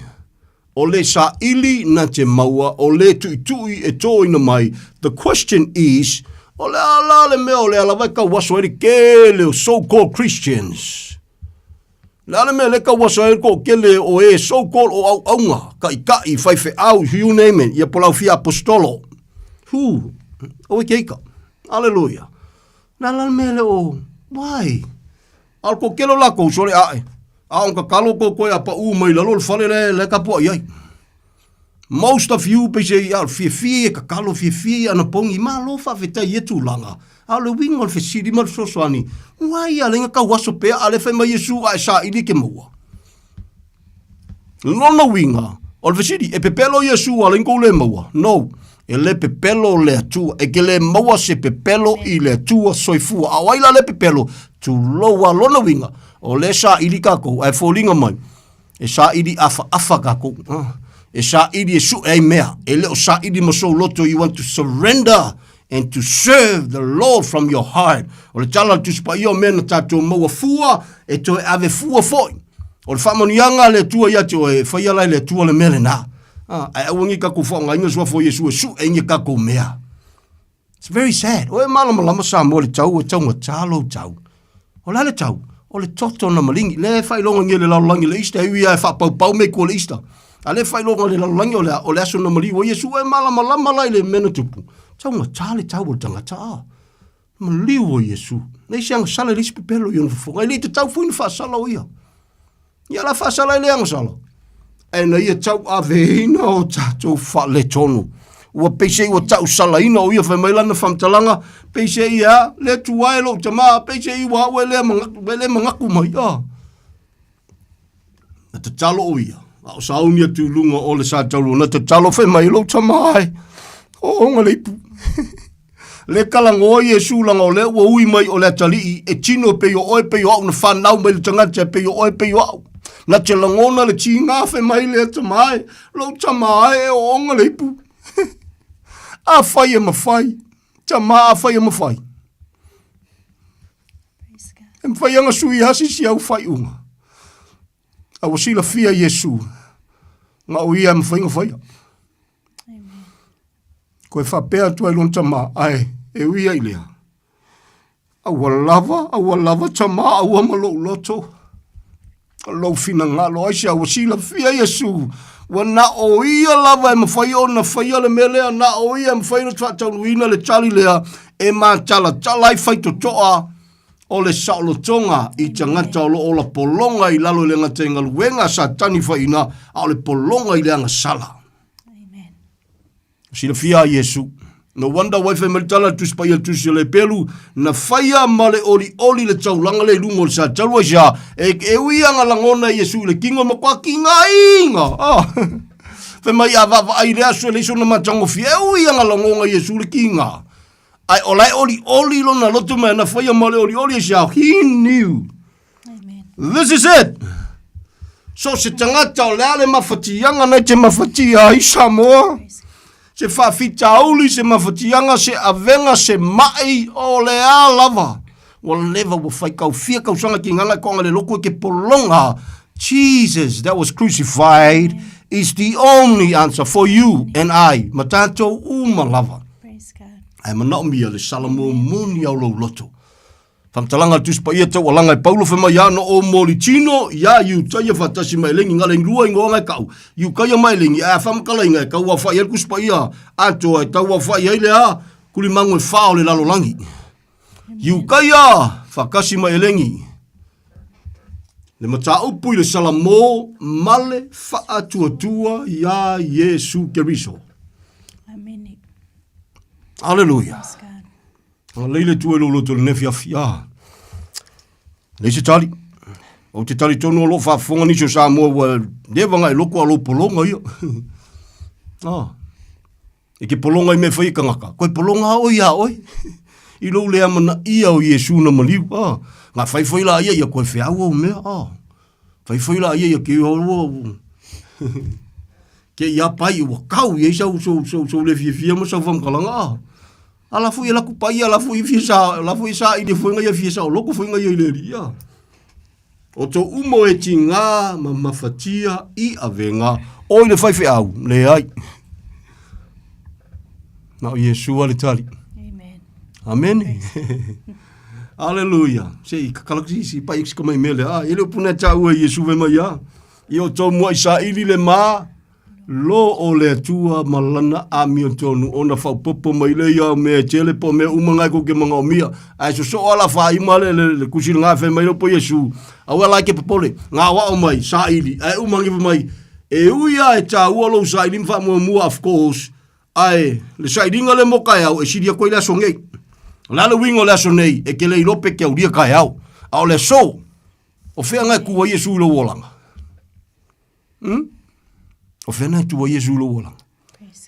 O e whafonga o i Samoa, e whamaulalo moni alo loto mai talia Yesu. You never know. Who knows? E si Samoa le whalongo lo leo whatau waa. O ngā ngei e umai oe. Who knows e ke moe kua ngā ngei mai moe kua ia. Who knows e ke peke ala fui kai aonga singa e mo kasi ala mea e laku e skengi la walapo whelava. Who knows? I tu e fio le nei lalo langi o Yesu Samoa. I'm talking o le whiau mo tātou tangata. Ai se matango fioka, beautiful. Koe kaimi alo koe mangawa a. Awa, o ia ao o le tua soifua ala ia Yesu ke riso lou soifua a. Wai mo i whamau lalo matalia Yesu lo walanga oka. Ke fie lopo fio inge maliu o kangaka e whapengao lako loko a. I would love to come and paki e ngama a. Bi ia le li a sha, so le oli le mes, oli a sha. Bi ia le li. Te lor tala tuspa ia, e wha siri i le fina ngalo le tua le oti o le tangata a miu a tua po le tangata ua. Surrender i le tua. A le oki o le kangaka e whai mai o le whaiwhi au ka ua o le kai o le loko. Oka se loko a. O le makai ka ua, po le palemia, o ai umunga mea uma. Ai a whai ele i salamo morim talia Yesu, ka lo whai mai mau pisupo. Ia, en whai angai whape mai Yesu kou pisupo. O pisupo le mako wainga. Ia ngai sao o pisupo le kou wainga, le winga whantalanga. Ne mele alu el kou, le tangata leo a. A se mea ngā makangofi, a so le se, o la tamana a, wa tāpena ina wa e whamau lalo mataria Yesu, ka so se maanga ia. Se pea, pe paka le whalawa le paka, e oso ale mea i sea, beautiful. O lo uola, o lo manuia lea. Pe uteoti, pe uteola, o le talana le apostolo, o le whamalosina Paulo tusi Roma. Ia ele mwhainga si e kako umari Samoa langa e, o le upunga e prefei kangaka ua whaolainga. Ele prefei Samoa e le whapea langa e seal mengo tangata lotu, e seal mengo tangata o surrender, tangata o salamo monim talia Yesu. Le upula na e lafu tangata ua whaolainga, tangata o salamo monim talia Yesu na whe mai lupa Paulo ia Roma, pe kako ke feoki pe feola o tangata o le atua lawa i tātou. Amen. Ia la kia e whapepia koe makaku le salamo, le maria kaku loko li. Ia le ma whaia ni upu ma whangwhanga le whaiwhia ue whaia lo mariu. Ona lave ino ai. E le ma whaifo iska kalo se whai kaulanga po ai lava, po se whaiwhia po ai lava ngwhape i e whakalkali mai ngā langa le la ka kalo akula wali i e whaasao ai lo wanganga. Te tulo ua ke ika. Ta kile fia ka wangi ngoe ka le sia onga ia o onga a. Whaia si whapau o nao onga, ele se mengo se sui baptisonga. Samoa ue teita. Tasi ale tali wa nao Yesu Geriso. Tala tuspa ia e ui lava ole, tala le whate tau ia Israelu. Ia e lu i eita tau ila lo le lofatu nofe mai ia. Awangia i ofo oe e whioki kangaka e koe soi fua mo mai tangata whai melema tuspa ia alona se senga. O e nami o le lei e tue tutu le ola, o e nami o le anga e tue tutu le whasalanga. O whiala le i le mele whi mei ka karole sia wali ia se i whaasao le ili angangam keu le ili angangol ka ngakalanga la koe le i ako kore lei. Awa onga. Ia le lei. Tala tuspa ia awane pipelo inga ka kusa kangi. Tatu te le va le ana tonga fiti whaia ina. Ana ngaluenga to i lalo. O te tala noa. O le tala noa, te tala noa tuai. O te leo tala noa tu si lima ngi e kale si o no le tau ai whale nganga. Ai so se loku au se ingal kuspa ia. Yes, I am speaking against ia awa onga wha paupauma awa onga wha filongia. Awa onga kau wha se. In Jesus' mighty name, even ia tangata o lailo lotu ai, e lofa Yesu ia te oi. E o afo i kelo au aunga mal kelo whai whiau lai o se ingal kuspa ia, e lofa Yesu ia te o tou. A tonu o tou le malama. A few reasons are. Pero na whasofo iniso te mea, la ingal se le mea. E kanga kai fia wa ku spa yama fia wa woso lu ngol fua ele fa la inga. Lem finga ku malam lama me fa le nganga si va nga wa veita tu mutinga te fa le nganga o chino lava ye loto le chino o le nganga loto le nganga. Talana tu spa ye le so potiti. Ai a fai wa fa la ina. Ia a kongo le o nga ke pepe fa le nganga you need to grow. Ele nga te le fa tu grow le upumoni. Grow le lofa tu no le tua soifua. Amen. You need it. La ngole pepe me tus pa ya ele ka mai le me kongu le me sao e manga o mia la al tangata fa o sala mo munim tali Yesu tangata lu fa na fo wina ya o puna pecherua e nau o ia ile sua susu ele suia o le afionga ale tua. Amen. E su e kako e su ele upomoni. Amen. E fiu kako sa mo e fiela lafi. Ki fiu e fai mangaku o le tele foi niso tangata sa mo po niso foi lotu ma fai fia mai akala ngo ku le upuka ke fa so le upa mai man ko foi ese kako interpretation. It doesn't matter nyau e kako ke fiu fai interpretation al totally e la lafi e la lo so le fia o wina le upomoni como foi la lafi el se le fai ya su ele me kako ki le lafi so le kuspa ia le tua please Samoa. E re ia mai kuspa ia le tua kako ki kawaso ai mangi ngefu ai. Amen. Amen. Praise the Lord. Te ho ye le fa so le no fa so ai se te me ne fiafi. E pepelo Yesu la no puna lafo. O le sa ili na te maua. O le tui e te tala ina mai. O la so kari. E re ia le pepelo Yesu. Amen. Kukusa kakalinga. O ai la le pepelo. Awane ingalo. Ya, ele se melilo lumo silvanga lentua. E to inga loto ne te sa ili ai. Afai wa sa ili male loto e fa maulalo wa surrender mai fa tu le tua se wa ka fiu fa ngi olanga. Le tua wa ka fa longo i lau pumoni le tua e fa te so swani mai lo nga pa yo malam la mai ona o Yesu le tali. So swani le tua. Le se me fa ngai le tua. Ya ka ko o mongi o sole me ya. E po fola me filo e makako o le mongi oso foi. Ya longa fainga kala le mongi oso. Ye umangia ye se fa va e oi mo ye le mongi oso. Nga le se mongi oso se kako fainga meri. O le fanau ale tua e chaita ina ele anganga pa ia o le tua. Amen. Vieleri. Praise the Lord. Ya fai foi o le pe na o le fa so inisio meri ngalu se le me malu pe o fele kalele ya. Ma ua fele ma kumo isa mo le kele ma uloku so le si tu loa. Bieleli. I am still si pai kasi ang ko me e fuile na au sa fam talanga. I will love to sa mo le tunu pele. Au fa fonga foi sa wa una fetia lo fa money le tua. Lo e ola foi lo money. I will love to, felo ia tu malau sunga. I would also love to be part. O se wa unanga lo e faya, I don't even to loa. E ole mol ko finga ole avea mate tai to tono se ministry ele se meka ke mika ai. It's not that hard for me lo ka sau au la lo se kai ka ingas ka ngaka maka i le tua se sa mo fo e na e ana le tua mala na upomoni se sa mo e ana le maliwa Yesu sa mo le tunu pela fa fonga se wa una I would love to be part ngol tala na tus pa ia e lo o to lo po Yesu na fa yo so ele nga te so e o mea kako e lo to le lalo langi o to wo so moni po la fa nau pe a o to fe al fangi nga ele fa ia va pela kako ke lo loku fa kasi pe kako ke ainga pe kako ke ngu fe melo po Yesu o le fa al faninga ia fa avail to fe al faninga ile maliwo Yesu. Amen. Beautiful ai ako mafuka ma fangal mafkanga ko ke loku fa kasi langa kasi ko ministry say to lowa e for ke me e kau fela wa ile si alanga se me ngai fa vai ele lintal fa vai ngai fa vai ai. Amen. Kasi al fa vai mausali.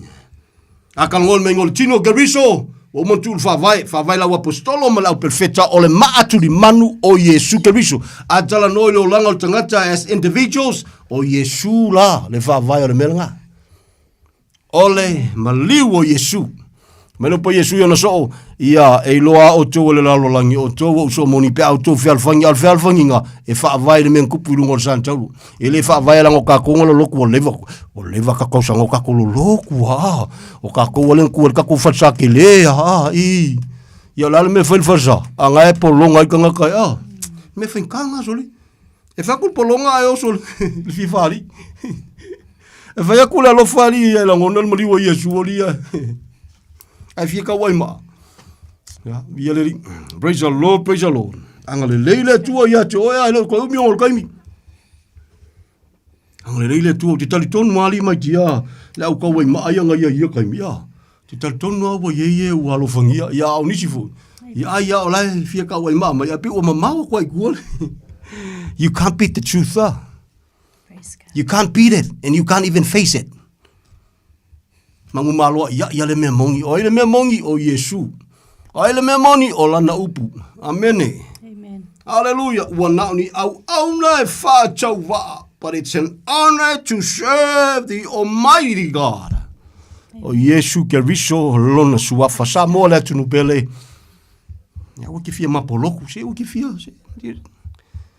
Hallelujah. Anyway, e au ngā whailo fia mapoloku me fia kalongo loko ai whaalongo malika kupur kalame. E au ngā whasoswani atu ia te oe. O nai tu Yesu I whawhailo wolanga. O le tangata moni au le tu. Ai le kalongo ngi loko. Kalongo le menkupu lungo le santauru. O le tala la apostolo mai a. Wa latu. Wa mkwa whemai Paulo. O le koe mangakwa sisi a mea. Pau wa lea. O na o Yesu ke riso na whaasatauru. Ino le santauru. O le me valea ia o le malaya. A o le mana o le tua ieu whaalenga. Ieu whaatua tua. Aka ieu beautiful. Amen. O le matau tia o le matau po le santauru. La whai wiu kwa nge fiafi. O le santauru. Samoa. O le mea na ui mai a Iesu sole. Sau a sua ka kou o fea o lungo o santauru. Hallelujah. Le santauru na e afe mele mo mo tuspa ia o e sa vava mama a ua whaalata lata mai ona o le toto Iesu o fenga kafe ai lungo o santauru. Amen. Oh, beautiful. O tatou sa lote o le whale mea sirin ba ia. Ona o le toto o le a o le santauru. Tafe mai lungo o le santauru. Oh, hallelujah. Sa loto mai le pule a sakangi mafua isa ono le mena tupu ilungo le santaulu. Sa loto mai le ale pule le tulafono ono le mena tupu ilungo le santaulu. Sa loto mai le ale pule le angasala ono le mena tupu ilungo le santaulu Samoa. Oh, hallelujah. Tatou sa loto e vei tatou mau auno le whenga inga fau. E leo li liu le tu au le awaunanga. E le alu wha whenga inga kua. E le alu fai whale Israelu. Se ua fia Israelu ma le whale Kongo le mea. Menga le inga. Kele lapisi o le mea le fia Israelu. Neu ka kongi Israelu. O e malam la mal kulango Israelu mo kwa whale Kongua. O lai va. O lai le o tula fo ine le tu. O tala na tu spaya fai ke mam la mal kuspaya. Ngai mam la malea. Amen. Tala tu spaya fai mai ya. Lau olive. Lele iwa va. Ki pia sea. A ua whapipi le lau olive vau. Ai uru whale lole ato toa. Onu e se fai mai whasanga tu lole tua. I langa lau olive lele i lenga ola mai. Ia koe whapipi i lo whai mai a lawe ina isa la eru uma o e o lo soi fua i le teimi. At that moment, not now. O le gaming e, a oki le isa la elu.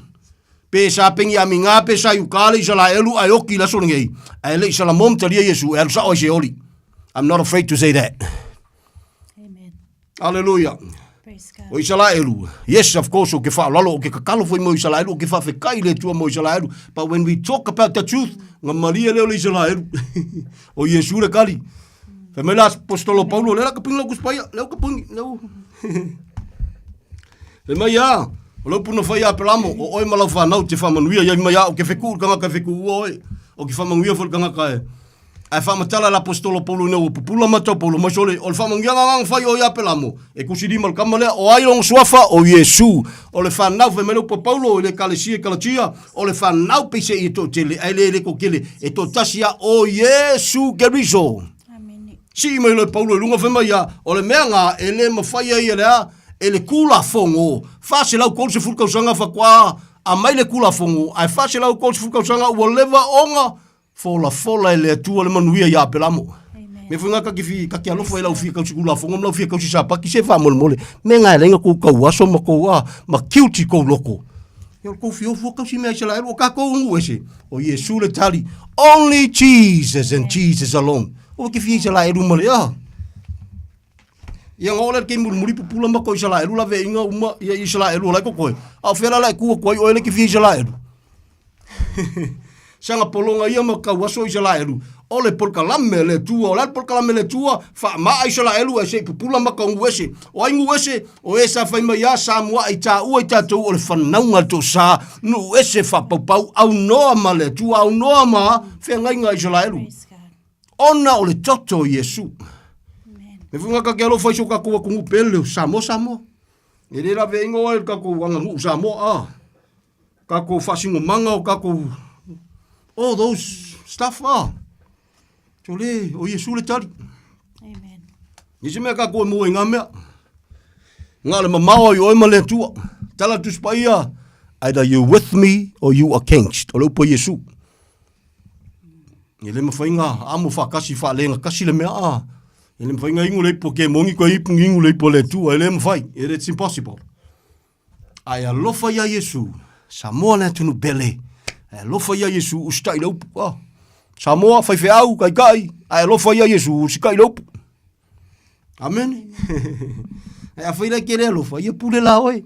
A lau te talo sanga o se wha soa, o se wha manatu, o se wha malosi. Ai alofa ia Iesu ustai laupu. Tala tuspa ia, wa ia wha siri ana fionga na ilo o na suafa. O aile maua lumo o suafa o Iesu, a whamelkus pa ia, wa siri aku le wha ea le tuela na upoisa, langa malama foi ke mongi suafa o Iesu, o e mamlama ngamena. Ma yo foi ke mongi la koke kalikongu fo ia Iesu, wa wa ila ye. E renga o kakongu la kalikongu, a le sesenga, e kalikongu, ai a kengi le tua, e kalikongu, ai leu sikai leupu, o ele Samoa, na mawalo wa vanue te sikai leupu, ale ai, me siri o le wha manatu ia te oai. Me siri o le tau alanga atu ia te oe. Le alofa siri ese o le tua Samoa e le imaliu fua Iesu Keriso. Sao loto mai mea umalava. Ulu whale me siri pa ia. A me se sao tonga man tau sao lo o a ngai mai a. Neu ka kongi se la eru se ua fia fai. Se furuai e leo se mea tātou. Sa paki leo se mea kākou. Pelko menga leo se mea kākou. Tu la fono se furu leo se mea kākou. Alana mea kākou. Ua nao Iesu Keriso le tali. O mea uma tau te sua i tusi ma tau manatu e maua i le ola. A o tusi uma nā e mori mau i whatatau ia Iesu. Whasanga ku Iesu leo i sala eru mai a. Soli, anga koukari kongu la ia musi. Koukari kongu fo ia kia waise a. Nga kusi fo ia uma. Nga kusi fo i mo se whakakau ia au. Ia lengi nge fula wari. Te puni tu spaya tu se falinga fe mai o nganga o valoanga o le mau ia Iesu Keriso. Beautiful. Pa manuia le tua ia te ole nefiafi. Tu mau o lofa ta mawhaf teile wha wano ino lo taimi. Walu tasi tolu wha oli mai wa. E pole olu o fitu ono wha whalu o tasi wha. No vela mwhaina e wala au mai. Tatu tala no. Ia skala ingo se loku se wanga ke fia kalongo me kau me lauluku. Ia po ala u kalsanga aku ia u ki fika kalomo oi. I don't want to waste my time kalangoi. Ya ai e me faingo kalangoi I history o loku kai kasi. Ya ai e ia le teimi le tua fam kalkala inga mea e manga ia ki riva lo pui o le lofa tu no le tua. Siri singa lo kalangoi le history. Ai ku le fe au siri ka ua. Amene. Anga le tua ia te oe fa fetai te le ale fa no ino lo te me fa fetai tu foi so se Samoa o mana tua I mantu I lo te talo. Fa tau va o mantu te ngata.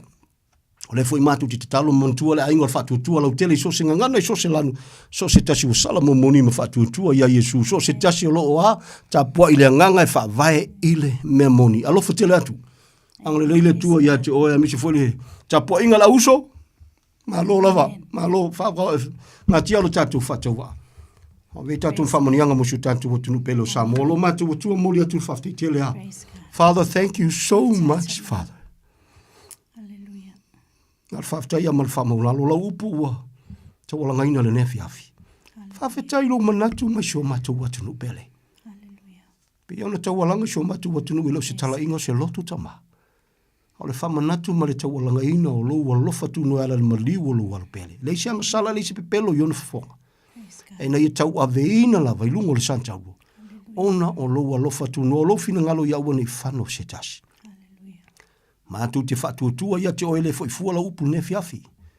Pele talia nisi whawhitai e Samoa lo whamaulalo ma talia la upu tama. Siri o wala siri ese loa lo whatunua. Siti atu sio mātou atunu pele o Samoa. Ilo na whainga mālo tama, ilo na teitai. Siti atu tama, o e tino mātutua, ao sino Samoa.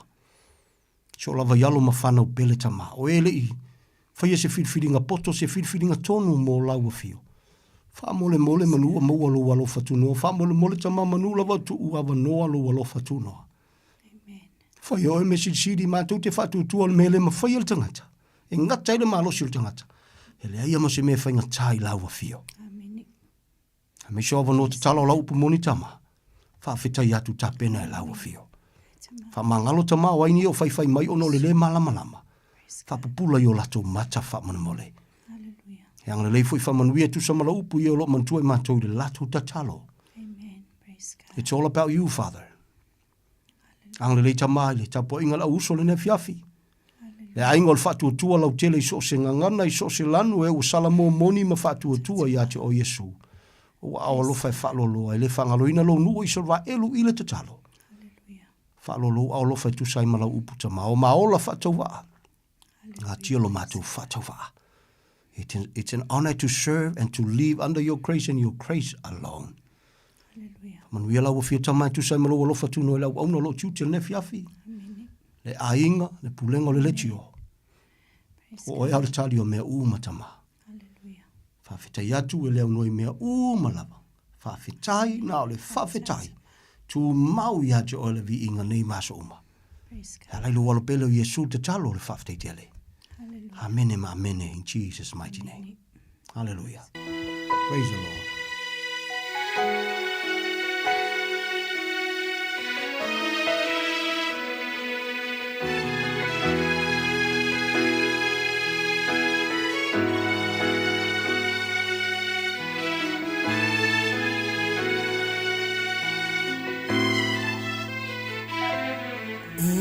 Se uailoa no finanga lo leli o ai se uapule fatasi maoe na e foa I mai na e faia mea uma o oio lei uma ia vidia oe e whaababau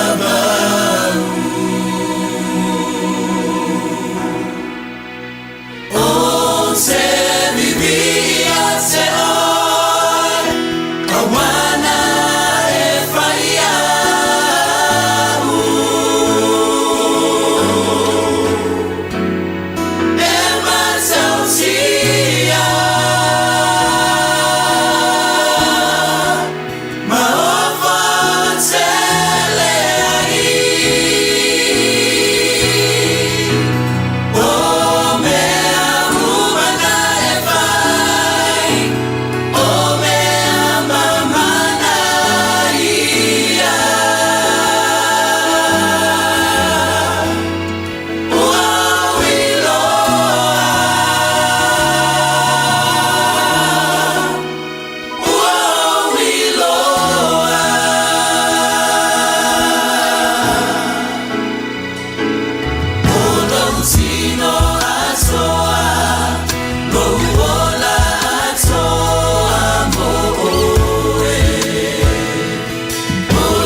O te bibi ia te oe o wana e pai au e matautia e ofo te reai. Se pongmani o AOG, New Zealand, pa mai atu ani tātou Paul Kame, man lore o pumoni, te penene pasta, titi san, pēr mar patoe a Tania, nei Paul Kame to po mai poi, te masani le tu lai wala sa o moa, maru mi rute o te le tu lai, spuru tau tua le Radio Samoa, sun lima, I batoru a mo, pero mano pa ilu po ilu vai asa o tua rai, ia ua, ta se tua ngana po i pasta mua vai mika, ia le alama e pa au au por klame nisi o ana au auna, le ua taunu mai po I pasta, mua mausu pira usu, ia, tau e po ilu tato por klame ile ne po I po, Of ibuprofen and paracetamol provides fast-acting, longer-lasting, more effective relief.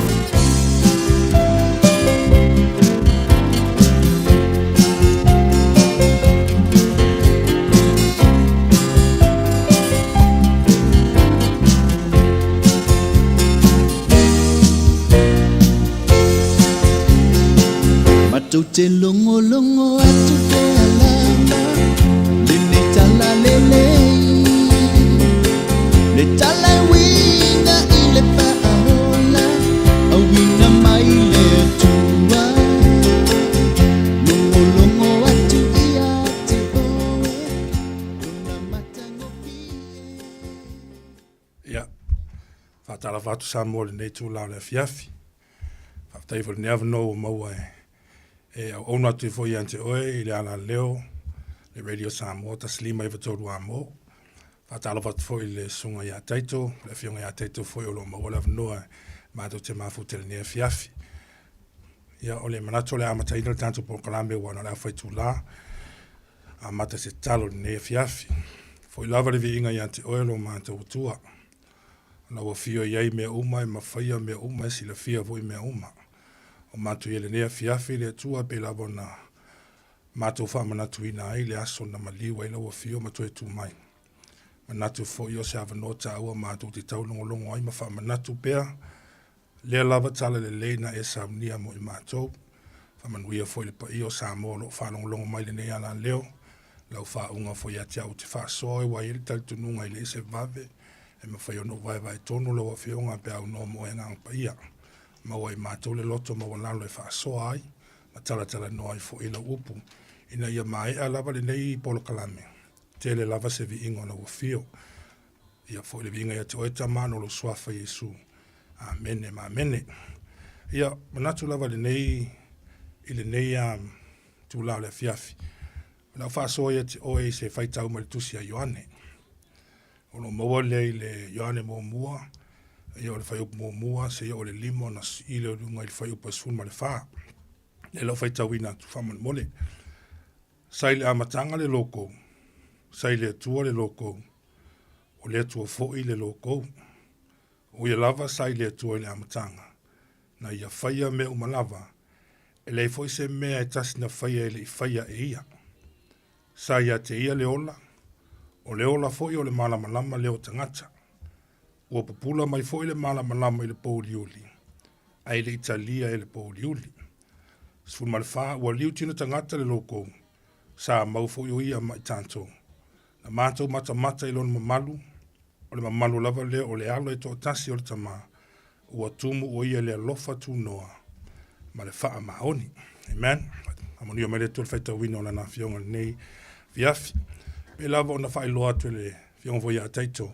O le ingoa po le winga o le nei polo kalame o le tau longolongo atu. O te lo foi e wha vai lunga o le saunoanga la apostolo Paulo. E wha pea o le nei e tupu le wha tua I le tau longolongo atu. O le tau longolongo atu foi o I le afionga le atua. Pe mawhai foi ono wha pea o le tau longolongo atu o I le upua le atua. Ma e mawhai o na tau longolongo a ele o mea umai tau longolongo e tupu e le wha tua. A fai ele o se upu mai le afionga pa I a le atua. Ele ma fai foi o na tupu le wha tua o le tangata e wha longo iai. O le autula le o te fia tala noa I le neia fiafi Samoa. O se autu e wha pea o le upu ua manao mia. Or the word that is needed, especially I teimi nei, langa e tele upu. O tangata foi o le tele o lato upu ma le mana nei o lato upu. Ai e lema fai se upu o tangata po le alava le mawalunga o lo na o ina o tuspa ia. E lema fai se upu o tangata o na sui e fina ngalo le tangata. Se vanga nala vo le upu mai le fionga pa ia le atua. E mana miela e tangata le upu e mawhai le upu o ngā stir le whaatua o le tangata ina i mawhai na whai sana filifilinga. O le upu la leo te fia tala noa ai, o le upu e ola. Lango le tala noa ai ia le tustala e peru i le peru whawhai pasu malua. Whai mai ia le whaitau lea, a wao o ola le fionga le atua, o loo matuanga lu e foi. O loo siri foi lona maai peru umai whaatau maai o nai tū. O loo vai foi o lava i le vai ino le loto maleanganga. O ngā tino ma ano iwi, o loo whaamasino foi i manatu ma filifilinga o le loto. O le upu la lea, it is a living word. And this living word can penetrate through anything. Even our darkest secrets po o a lava me lilo le tangata e mawhai le upu lea o na o iai. Amen? Le voi la o le upu lea e matua i mana o mia lava e tātou i le teimi le nei. Ai mai se lava teimi ngai ua o tātou iei le keimi whaanga le wata ua te ro tangata poto o le post-modern generation. There's no more absolute truth. Wa i koi ngā upu whaelele whapea i o lau oia ngā ia ta hawhi. Wa leo koi ese tali tonunga i se mea e ese mea moni a wa tupu le poto. Wa tofu lava tangata malana ia upu moni. Amen? But we need this word, o le fesilila, o le a le upu le mana o mia i tātou. Manatu mua e pio le whaitau sa tātou whaitau ina. O le upu sa iai le amatanga. O le upu le sa iai le amatanga. Lena wha manatu i le weekend le nei. O le upu na fio na tuu lava lona mamalu ai a fio mali lalolangi. E maliu mo o e mau. Ta ua ia o lo tātou vava ai i tono le tuspa ia. Langa o le upu le amatanga. O lo tā ua fo i le tusi a kenese. O lo fai mai ala amatanga o le tusi a kenese. Sa i le na whaia le tua le langi male lalolangi i le amatanga. O ngā ole le whausia le tua lalolangi. Sa ata so ona nunumi mea uma ma ua ngao. Amen. I le whai upu lona tolo le tusi a kenese. Na amata lawa i le whaapea ona feta lai leo le tua. O le upu la le na saudu fo fonga o le tua. O le upu le lote tala noa ia te oe i le afiafi le nei. O le upu le na whaia mea umanawa. Lea lai tala noa i le whai upu sa tātou whai tawina i le afiafi le nei. Sai le amatanga le loko, sai le atua le loko, o ia foi o le loko. A whai la e fesili, pe te fesili vapea, a whai na iai le upu le amatanga, o lona winga, e le ai lava mase mea i lalo le la, e le malamalama i le upu lea. So se mea i lalo le lale nei o loo whaapeona vea ma mea e whaalave lave pe sai tia le tangata. The word knows everything. E malamalama o ia me umalanga, e sila fia ia me uma. E iai fo o ia me uma. E mawhaia fo ia me uma. Sila fo. I le whengenga tuaifai mai e ono aso nanga lua ile atua. Pe na whaia ele upu me uma. A le aso fitu na malo loa i o ia. A le fo tala noa mai o ane. Ua liu tino tangata le upu. Sa mau o ia whaatasi mai tātou. There's a reason why pe iele mafua anga na mafua ai o na toe liu tino le tangata le upu ma fio mai lalalang. Ile amatanga le tusia kenese, ile whai upe tonu. O le mea mua lawa na feta laia le atua ma whaia le upu o le malama. Praise the Lord. Ile tusi a Ioane sa tātou whai tauina. Whai mai ua saule malama i le pōliuli, ai le Italia i le pōliuli. Wa mafuona liu tino tangata le upu, o na ua iai le pōliuli lalolang.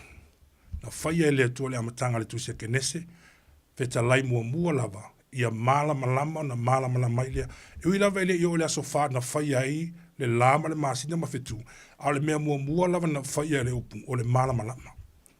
Le la watu ya fio mai le atua o i le upu wa litin tangata, langa wa iai le meta o le pōliuli lalolang, e mana o mia le toi whaasasuli o le mamlam, o le upu lea, lo te tala noa toi Samoa, o le upu lea ua matua I mana o mia lava e tātou le taimi le nei. E ono la aso na ngalue le atua, aso lo na fitu na malo loai.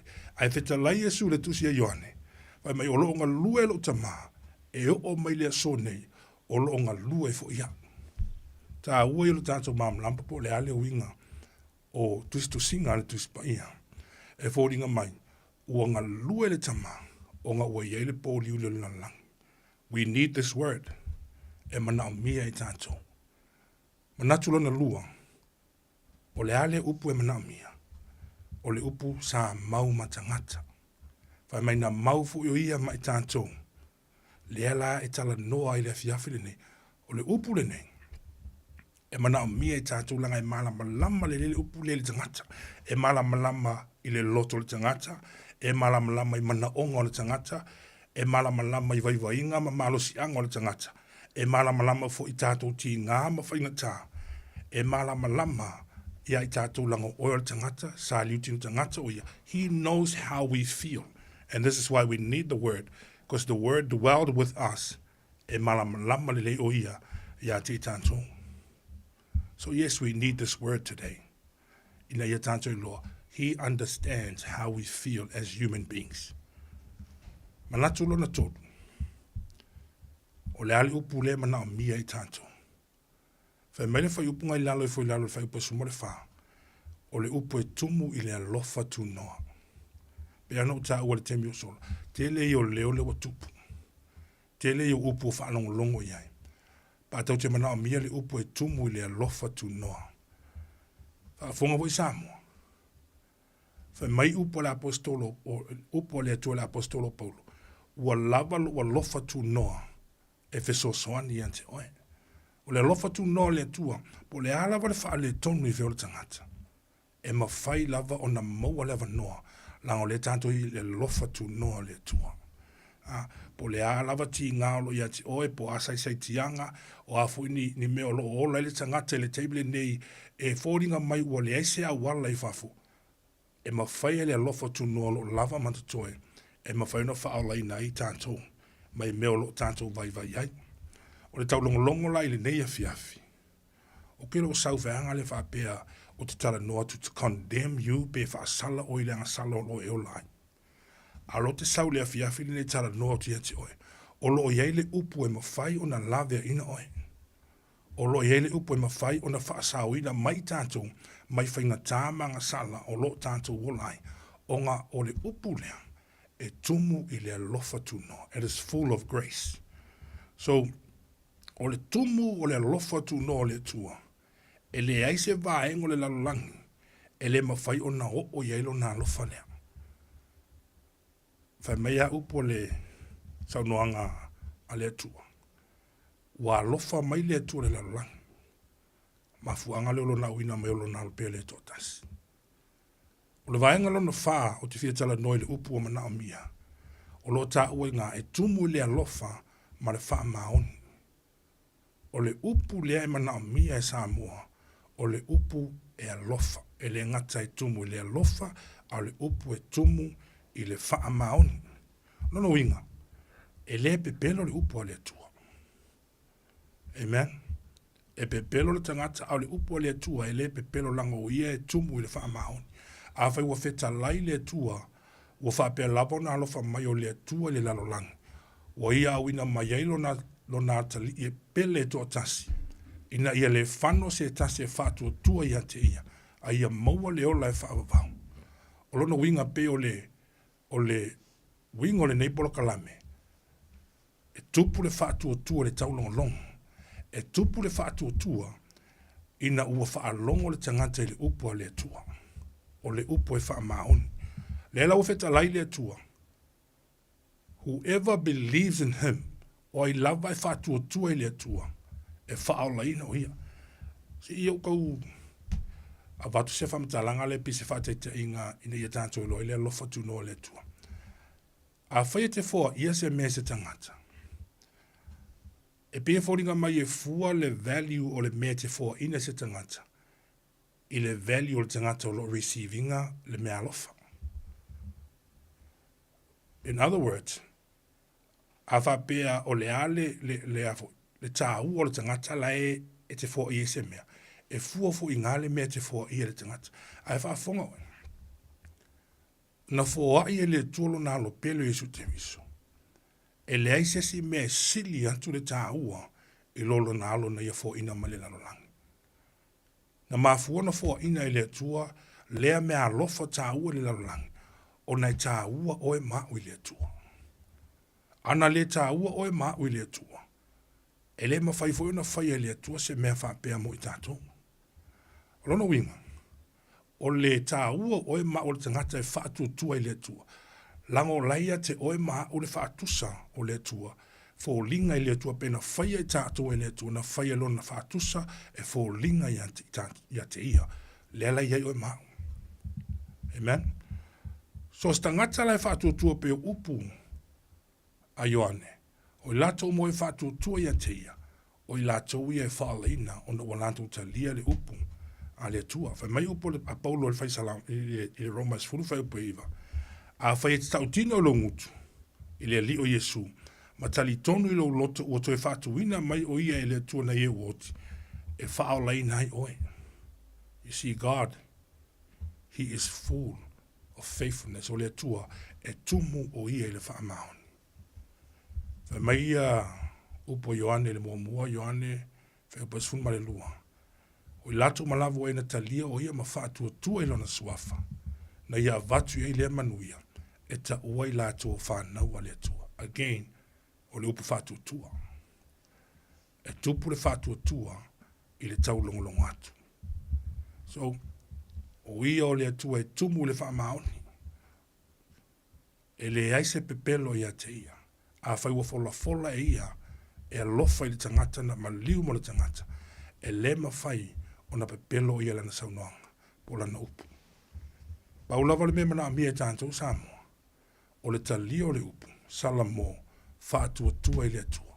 E le ai a masisika kunga luenga i whaapopo i le alofa tu no le atua. O mana tāpena i le atua lo na maliu lo na alo. Ma awina mai ati oe mau. Ina ia whaaloina oe mau. Nothing we need to add on to it. Le ai masisi beto e whaapopo i. Na le whaatua tua tari tonu i le atua. O na maua leo le whaamau. Amen. So le upu e mana mia o le upu e tumu i le whaamaoni. So let me go back and recap. Beto e au whai. Whaamalosi ati oe po le tau longo fo i ati oe le nea fiafi. O le upu o mana mia i le teimi le nei. O le upu sa iai le amatanga. Sa iai o ia le amatanga whatasi mo le atua. O ia o le atua. E sila fia fo ia me uma. E le aise me ilano le la. E fou i le upu. Lua. O le upu sa mau matangata. Fai mai ia le moli mau. A Ioane. Sa mau o ia whatasi mai tātou. Ua mata i lono mamanu. O le mamalu lava leo le alo e to atasi o le atua. A whaina mau matangata. He can identify with us as human beings. E malama le leo ia i o tātou ti ngā ma mawhitianga ma meolo tātou ia i lasa i ai fo i o ia. Na tofutofo ina i o ia, na whaososo ina i o ia, ai na manu māloa i o ia. O lono winga, o laifo ia si la fia le upulea, mea mana o mia e tātou ina i a tātou sauma i ai, e meolo tātou ui ai. Lona tonu, o le upu e tumu i le alofa tunoa. Amen. Kele i o upu o lo i ai te mile nei. Lungo le media, lungo mea umalama. O isi upu e tupu e ti ngalo fina ngalo. A le upu lea. O le upu e tumu le alofa tunoa. O le upu e lofa ia te oe. E lofa ia te au. E sila fia le mea nai te iai ma le melo te iai. E lava le alofa tunoa le tua. E whaala i nei oe mau. Ma le longa wha. O le upu e wha maun. A whapena whai mai le upu e tumu i le alofa. O lono winga e tumu fui i le wha maun. E le aise me pepelo i le upu. A whaina wheta lai le upu e mawhai o na whaala ina i tātou. I lo tātou whātua tua i le tua. Does it matter po le a le ko inga maua lo ma le loto le mea o i le leanga o le tangata. E mawhai le upu o na whaala ina i tātou. Langa uia o le tua wha maun. Pau lava lea pe o na whai atu i te teimu sola. Sa la mō whātua tua i le tua. ona whaamanuia le o ia te tātou ma whaalaina tātou. Ia ole message ngā le nei fiafi mo le seta. Ole upu lena liu tini tangata mamaliu. Le whaamanatu ina i tātou. Whai mai la apostolo polo ia te o tofu i le lava manatu sa ia te ia. E le manatu o ia se mea whao le winga o ia whaantasi ma le atua. A o whaamo lalo te isi lava o ia te ia o winga whaantasi ma le polonga. Ai sea. Ono oe mau. Sa whaatau wa ia te ia le maa ma le polonga i lunga le sātau. Ono le oli sa iona luma. O aile. Oe mau. A whaila o iele nei aso. A e whaanongo longo mai. O iaiso manatu whapea a mea. Ua le aise si awa no. Ua ese le leanga o le mea ua o ile o langa. O te mana e whae loa ia te mwha manatu ia te oe ile a fiafele nei. Ta e whaafonga me le. Ile nei ana leo. O lo iele upu e lofa ia te oe. E ma whai ona whaalai nei oe. Po le ale te leo le whaale tonu. E ma whai ona whaalai nei oe. Pe a whai te alofa i le atua mai salamo mai whaatu tue te ia. Ia ma whai alona whinangano. A whai te leo lotu. Sa iri se e kare si e te alu te lotu ai. You can never go wrong with God's word. Le a se e kare si o lata lata ifo se e kare si e whaalaina. Andu e lotu aina. Mai whaalonga le upo le tue au aina yoe. Whamanuia le tua le tantu atunu sa mo le nei fiafi o whaalonga mai lunga ala leo. E lofa le tua ia te oe. O lo iai le upo e lofa ia te oe. Tātou te tālo. Fui lava le viinga ia te oe lo mātou ta mai le nei fiafi. Whaaftai le awa noa whaasoa i lunga la wala leo. Whaaftai fui le nei ala leo lo mātou ta maa whamanuia i le tio sa mo ta silima i watoru. Ta tala o nisi awa noa nisi whai to e whaalau tele ai le lantou ngaluenga whai lo mātou ta maa. Ina ia au lau upu le tua le tala le lei. I turu ingo le langi lo so se tasi o whaanong longo mai ai. Whamanuia fui lau au ngai a taito le nea fiafi. O lo whapeo nunga lua i lunga la leo. E lau whaunga ma lau whamanuia ngai a te ia whamalolonga le tino a sisilia ngang. Whamaloloia sa mo ai sisi o mana ambia lau whamalolonga. Ia pa ia teo i o au whamalolota ma. Whamanuia ia i mātou le nea fiafi. Fui le vinga ia te oe ono lo suafa pere Jesu Keriso. Amen e amen.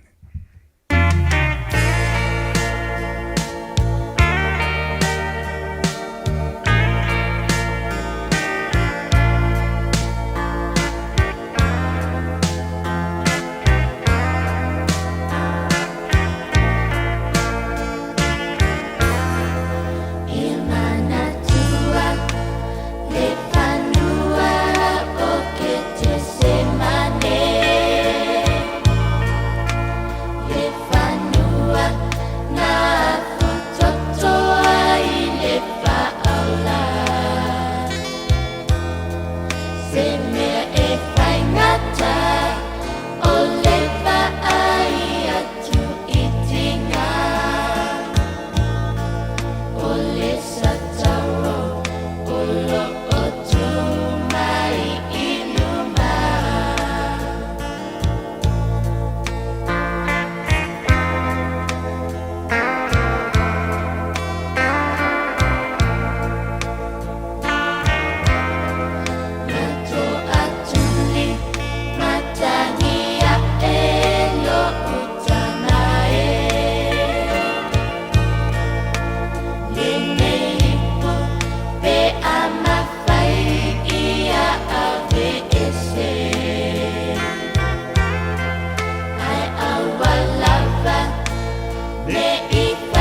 Sipong Mario, Crichton family, Manatua, get some money for my Twilight Tato, Port Colombe, pa iu nei po, tau long atu, Pelavan pa I love for il Maro Turu, nei Port Colombe, sa tau veina, so nga pasta mo vai mika, ia, ua maro lo foi, ono tele odisia po pangale kane sia, ia pa tai le atua, pa pena lavo, na susu e mbalan au pingan benga, ia ma se lavo le polo ina o le upo le ola, sulu o tātou vai, o mam lama o tātou wana, ia le wato ia ngai me po nisa au pingan benga, ia wa lama le pa o ina le polo klame tau longo atu, nei po te pena ina e pasta, mo moi mausu pira, yusu, ia ele nei po mori fa maloma fa tai ia na ono nei po la to ngom nga lue mai le fiafi se ia pa ia mai fo ele nei vai ngore po la sa lus puro perilla lu olo le ma ia mara to fa maloma fa tai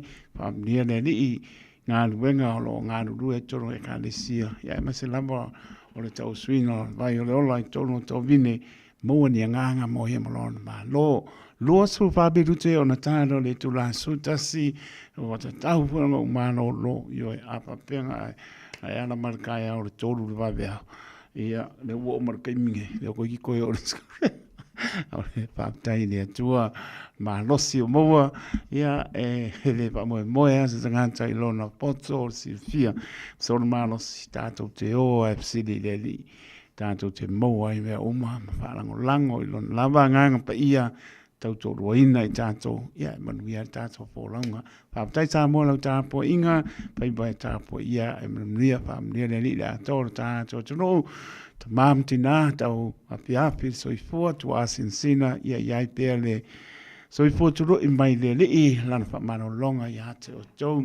So, se mautanga ngasi, mauta malawa, lo whaatau tu lia mano le atunu, ia, tālo lava i le li, lana pa mano longa pa yatu pa yane pa ifo yacho to ya mo le malo sia nga mo ye molona pingalo pa mia le pingalo nga stofia le to pa no manu ya wasa mo atayao mia vola to tacho no i mano longa lepo ya me sofia lavo o no pia iai o tacho tangata no sa mo no le at pacifico to no mau manet no ya anga le ba lo tusa so tato mia pa nga ina per to so fo mo tato vola mo ia malona finalo mia po ia no pa nau pe ngai fo mano longa pa mia le to ia to fa nau ya le mata u le to la mtanga nau me le uma te mo le poto mo le poto ye ola e lon vi pa fo il vi inga lo to ya mo lo mana e o to ya ta ton fo i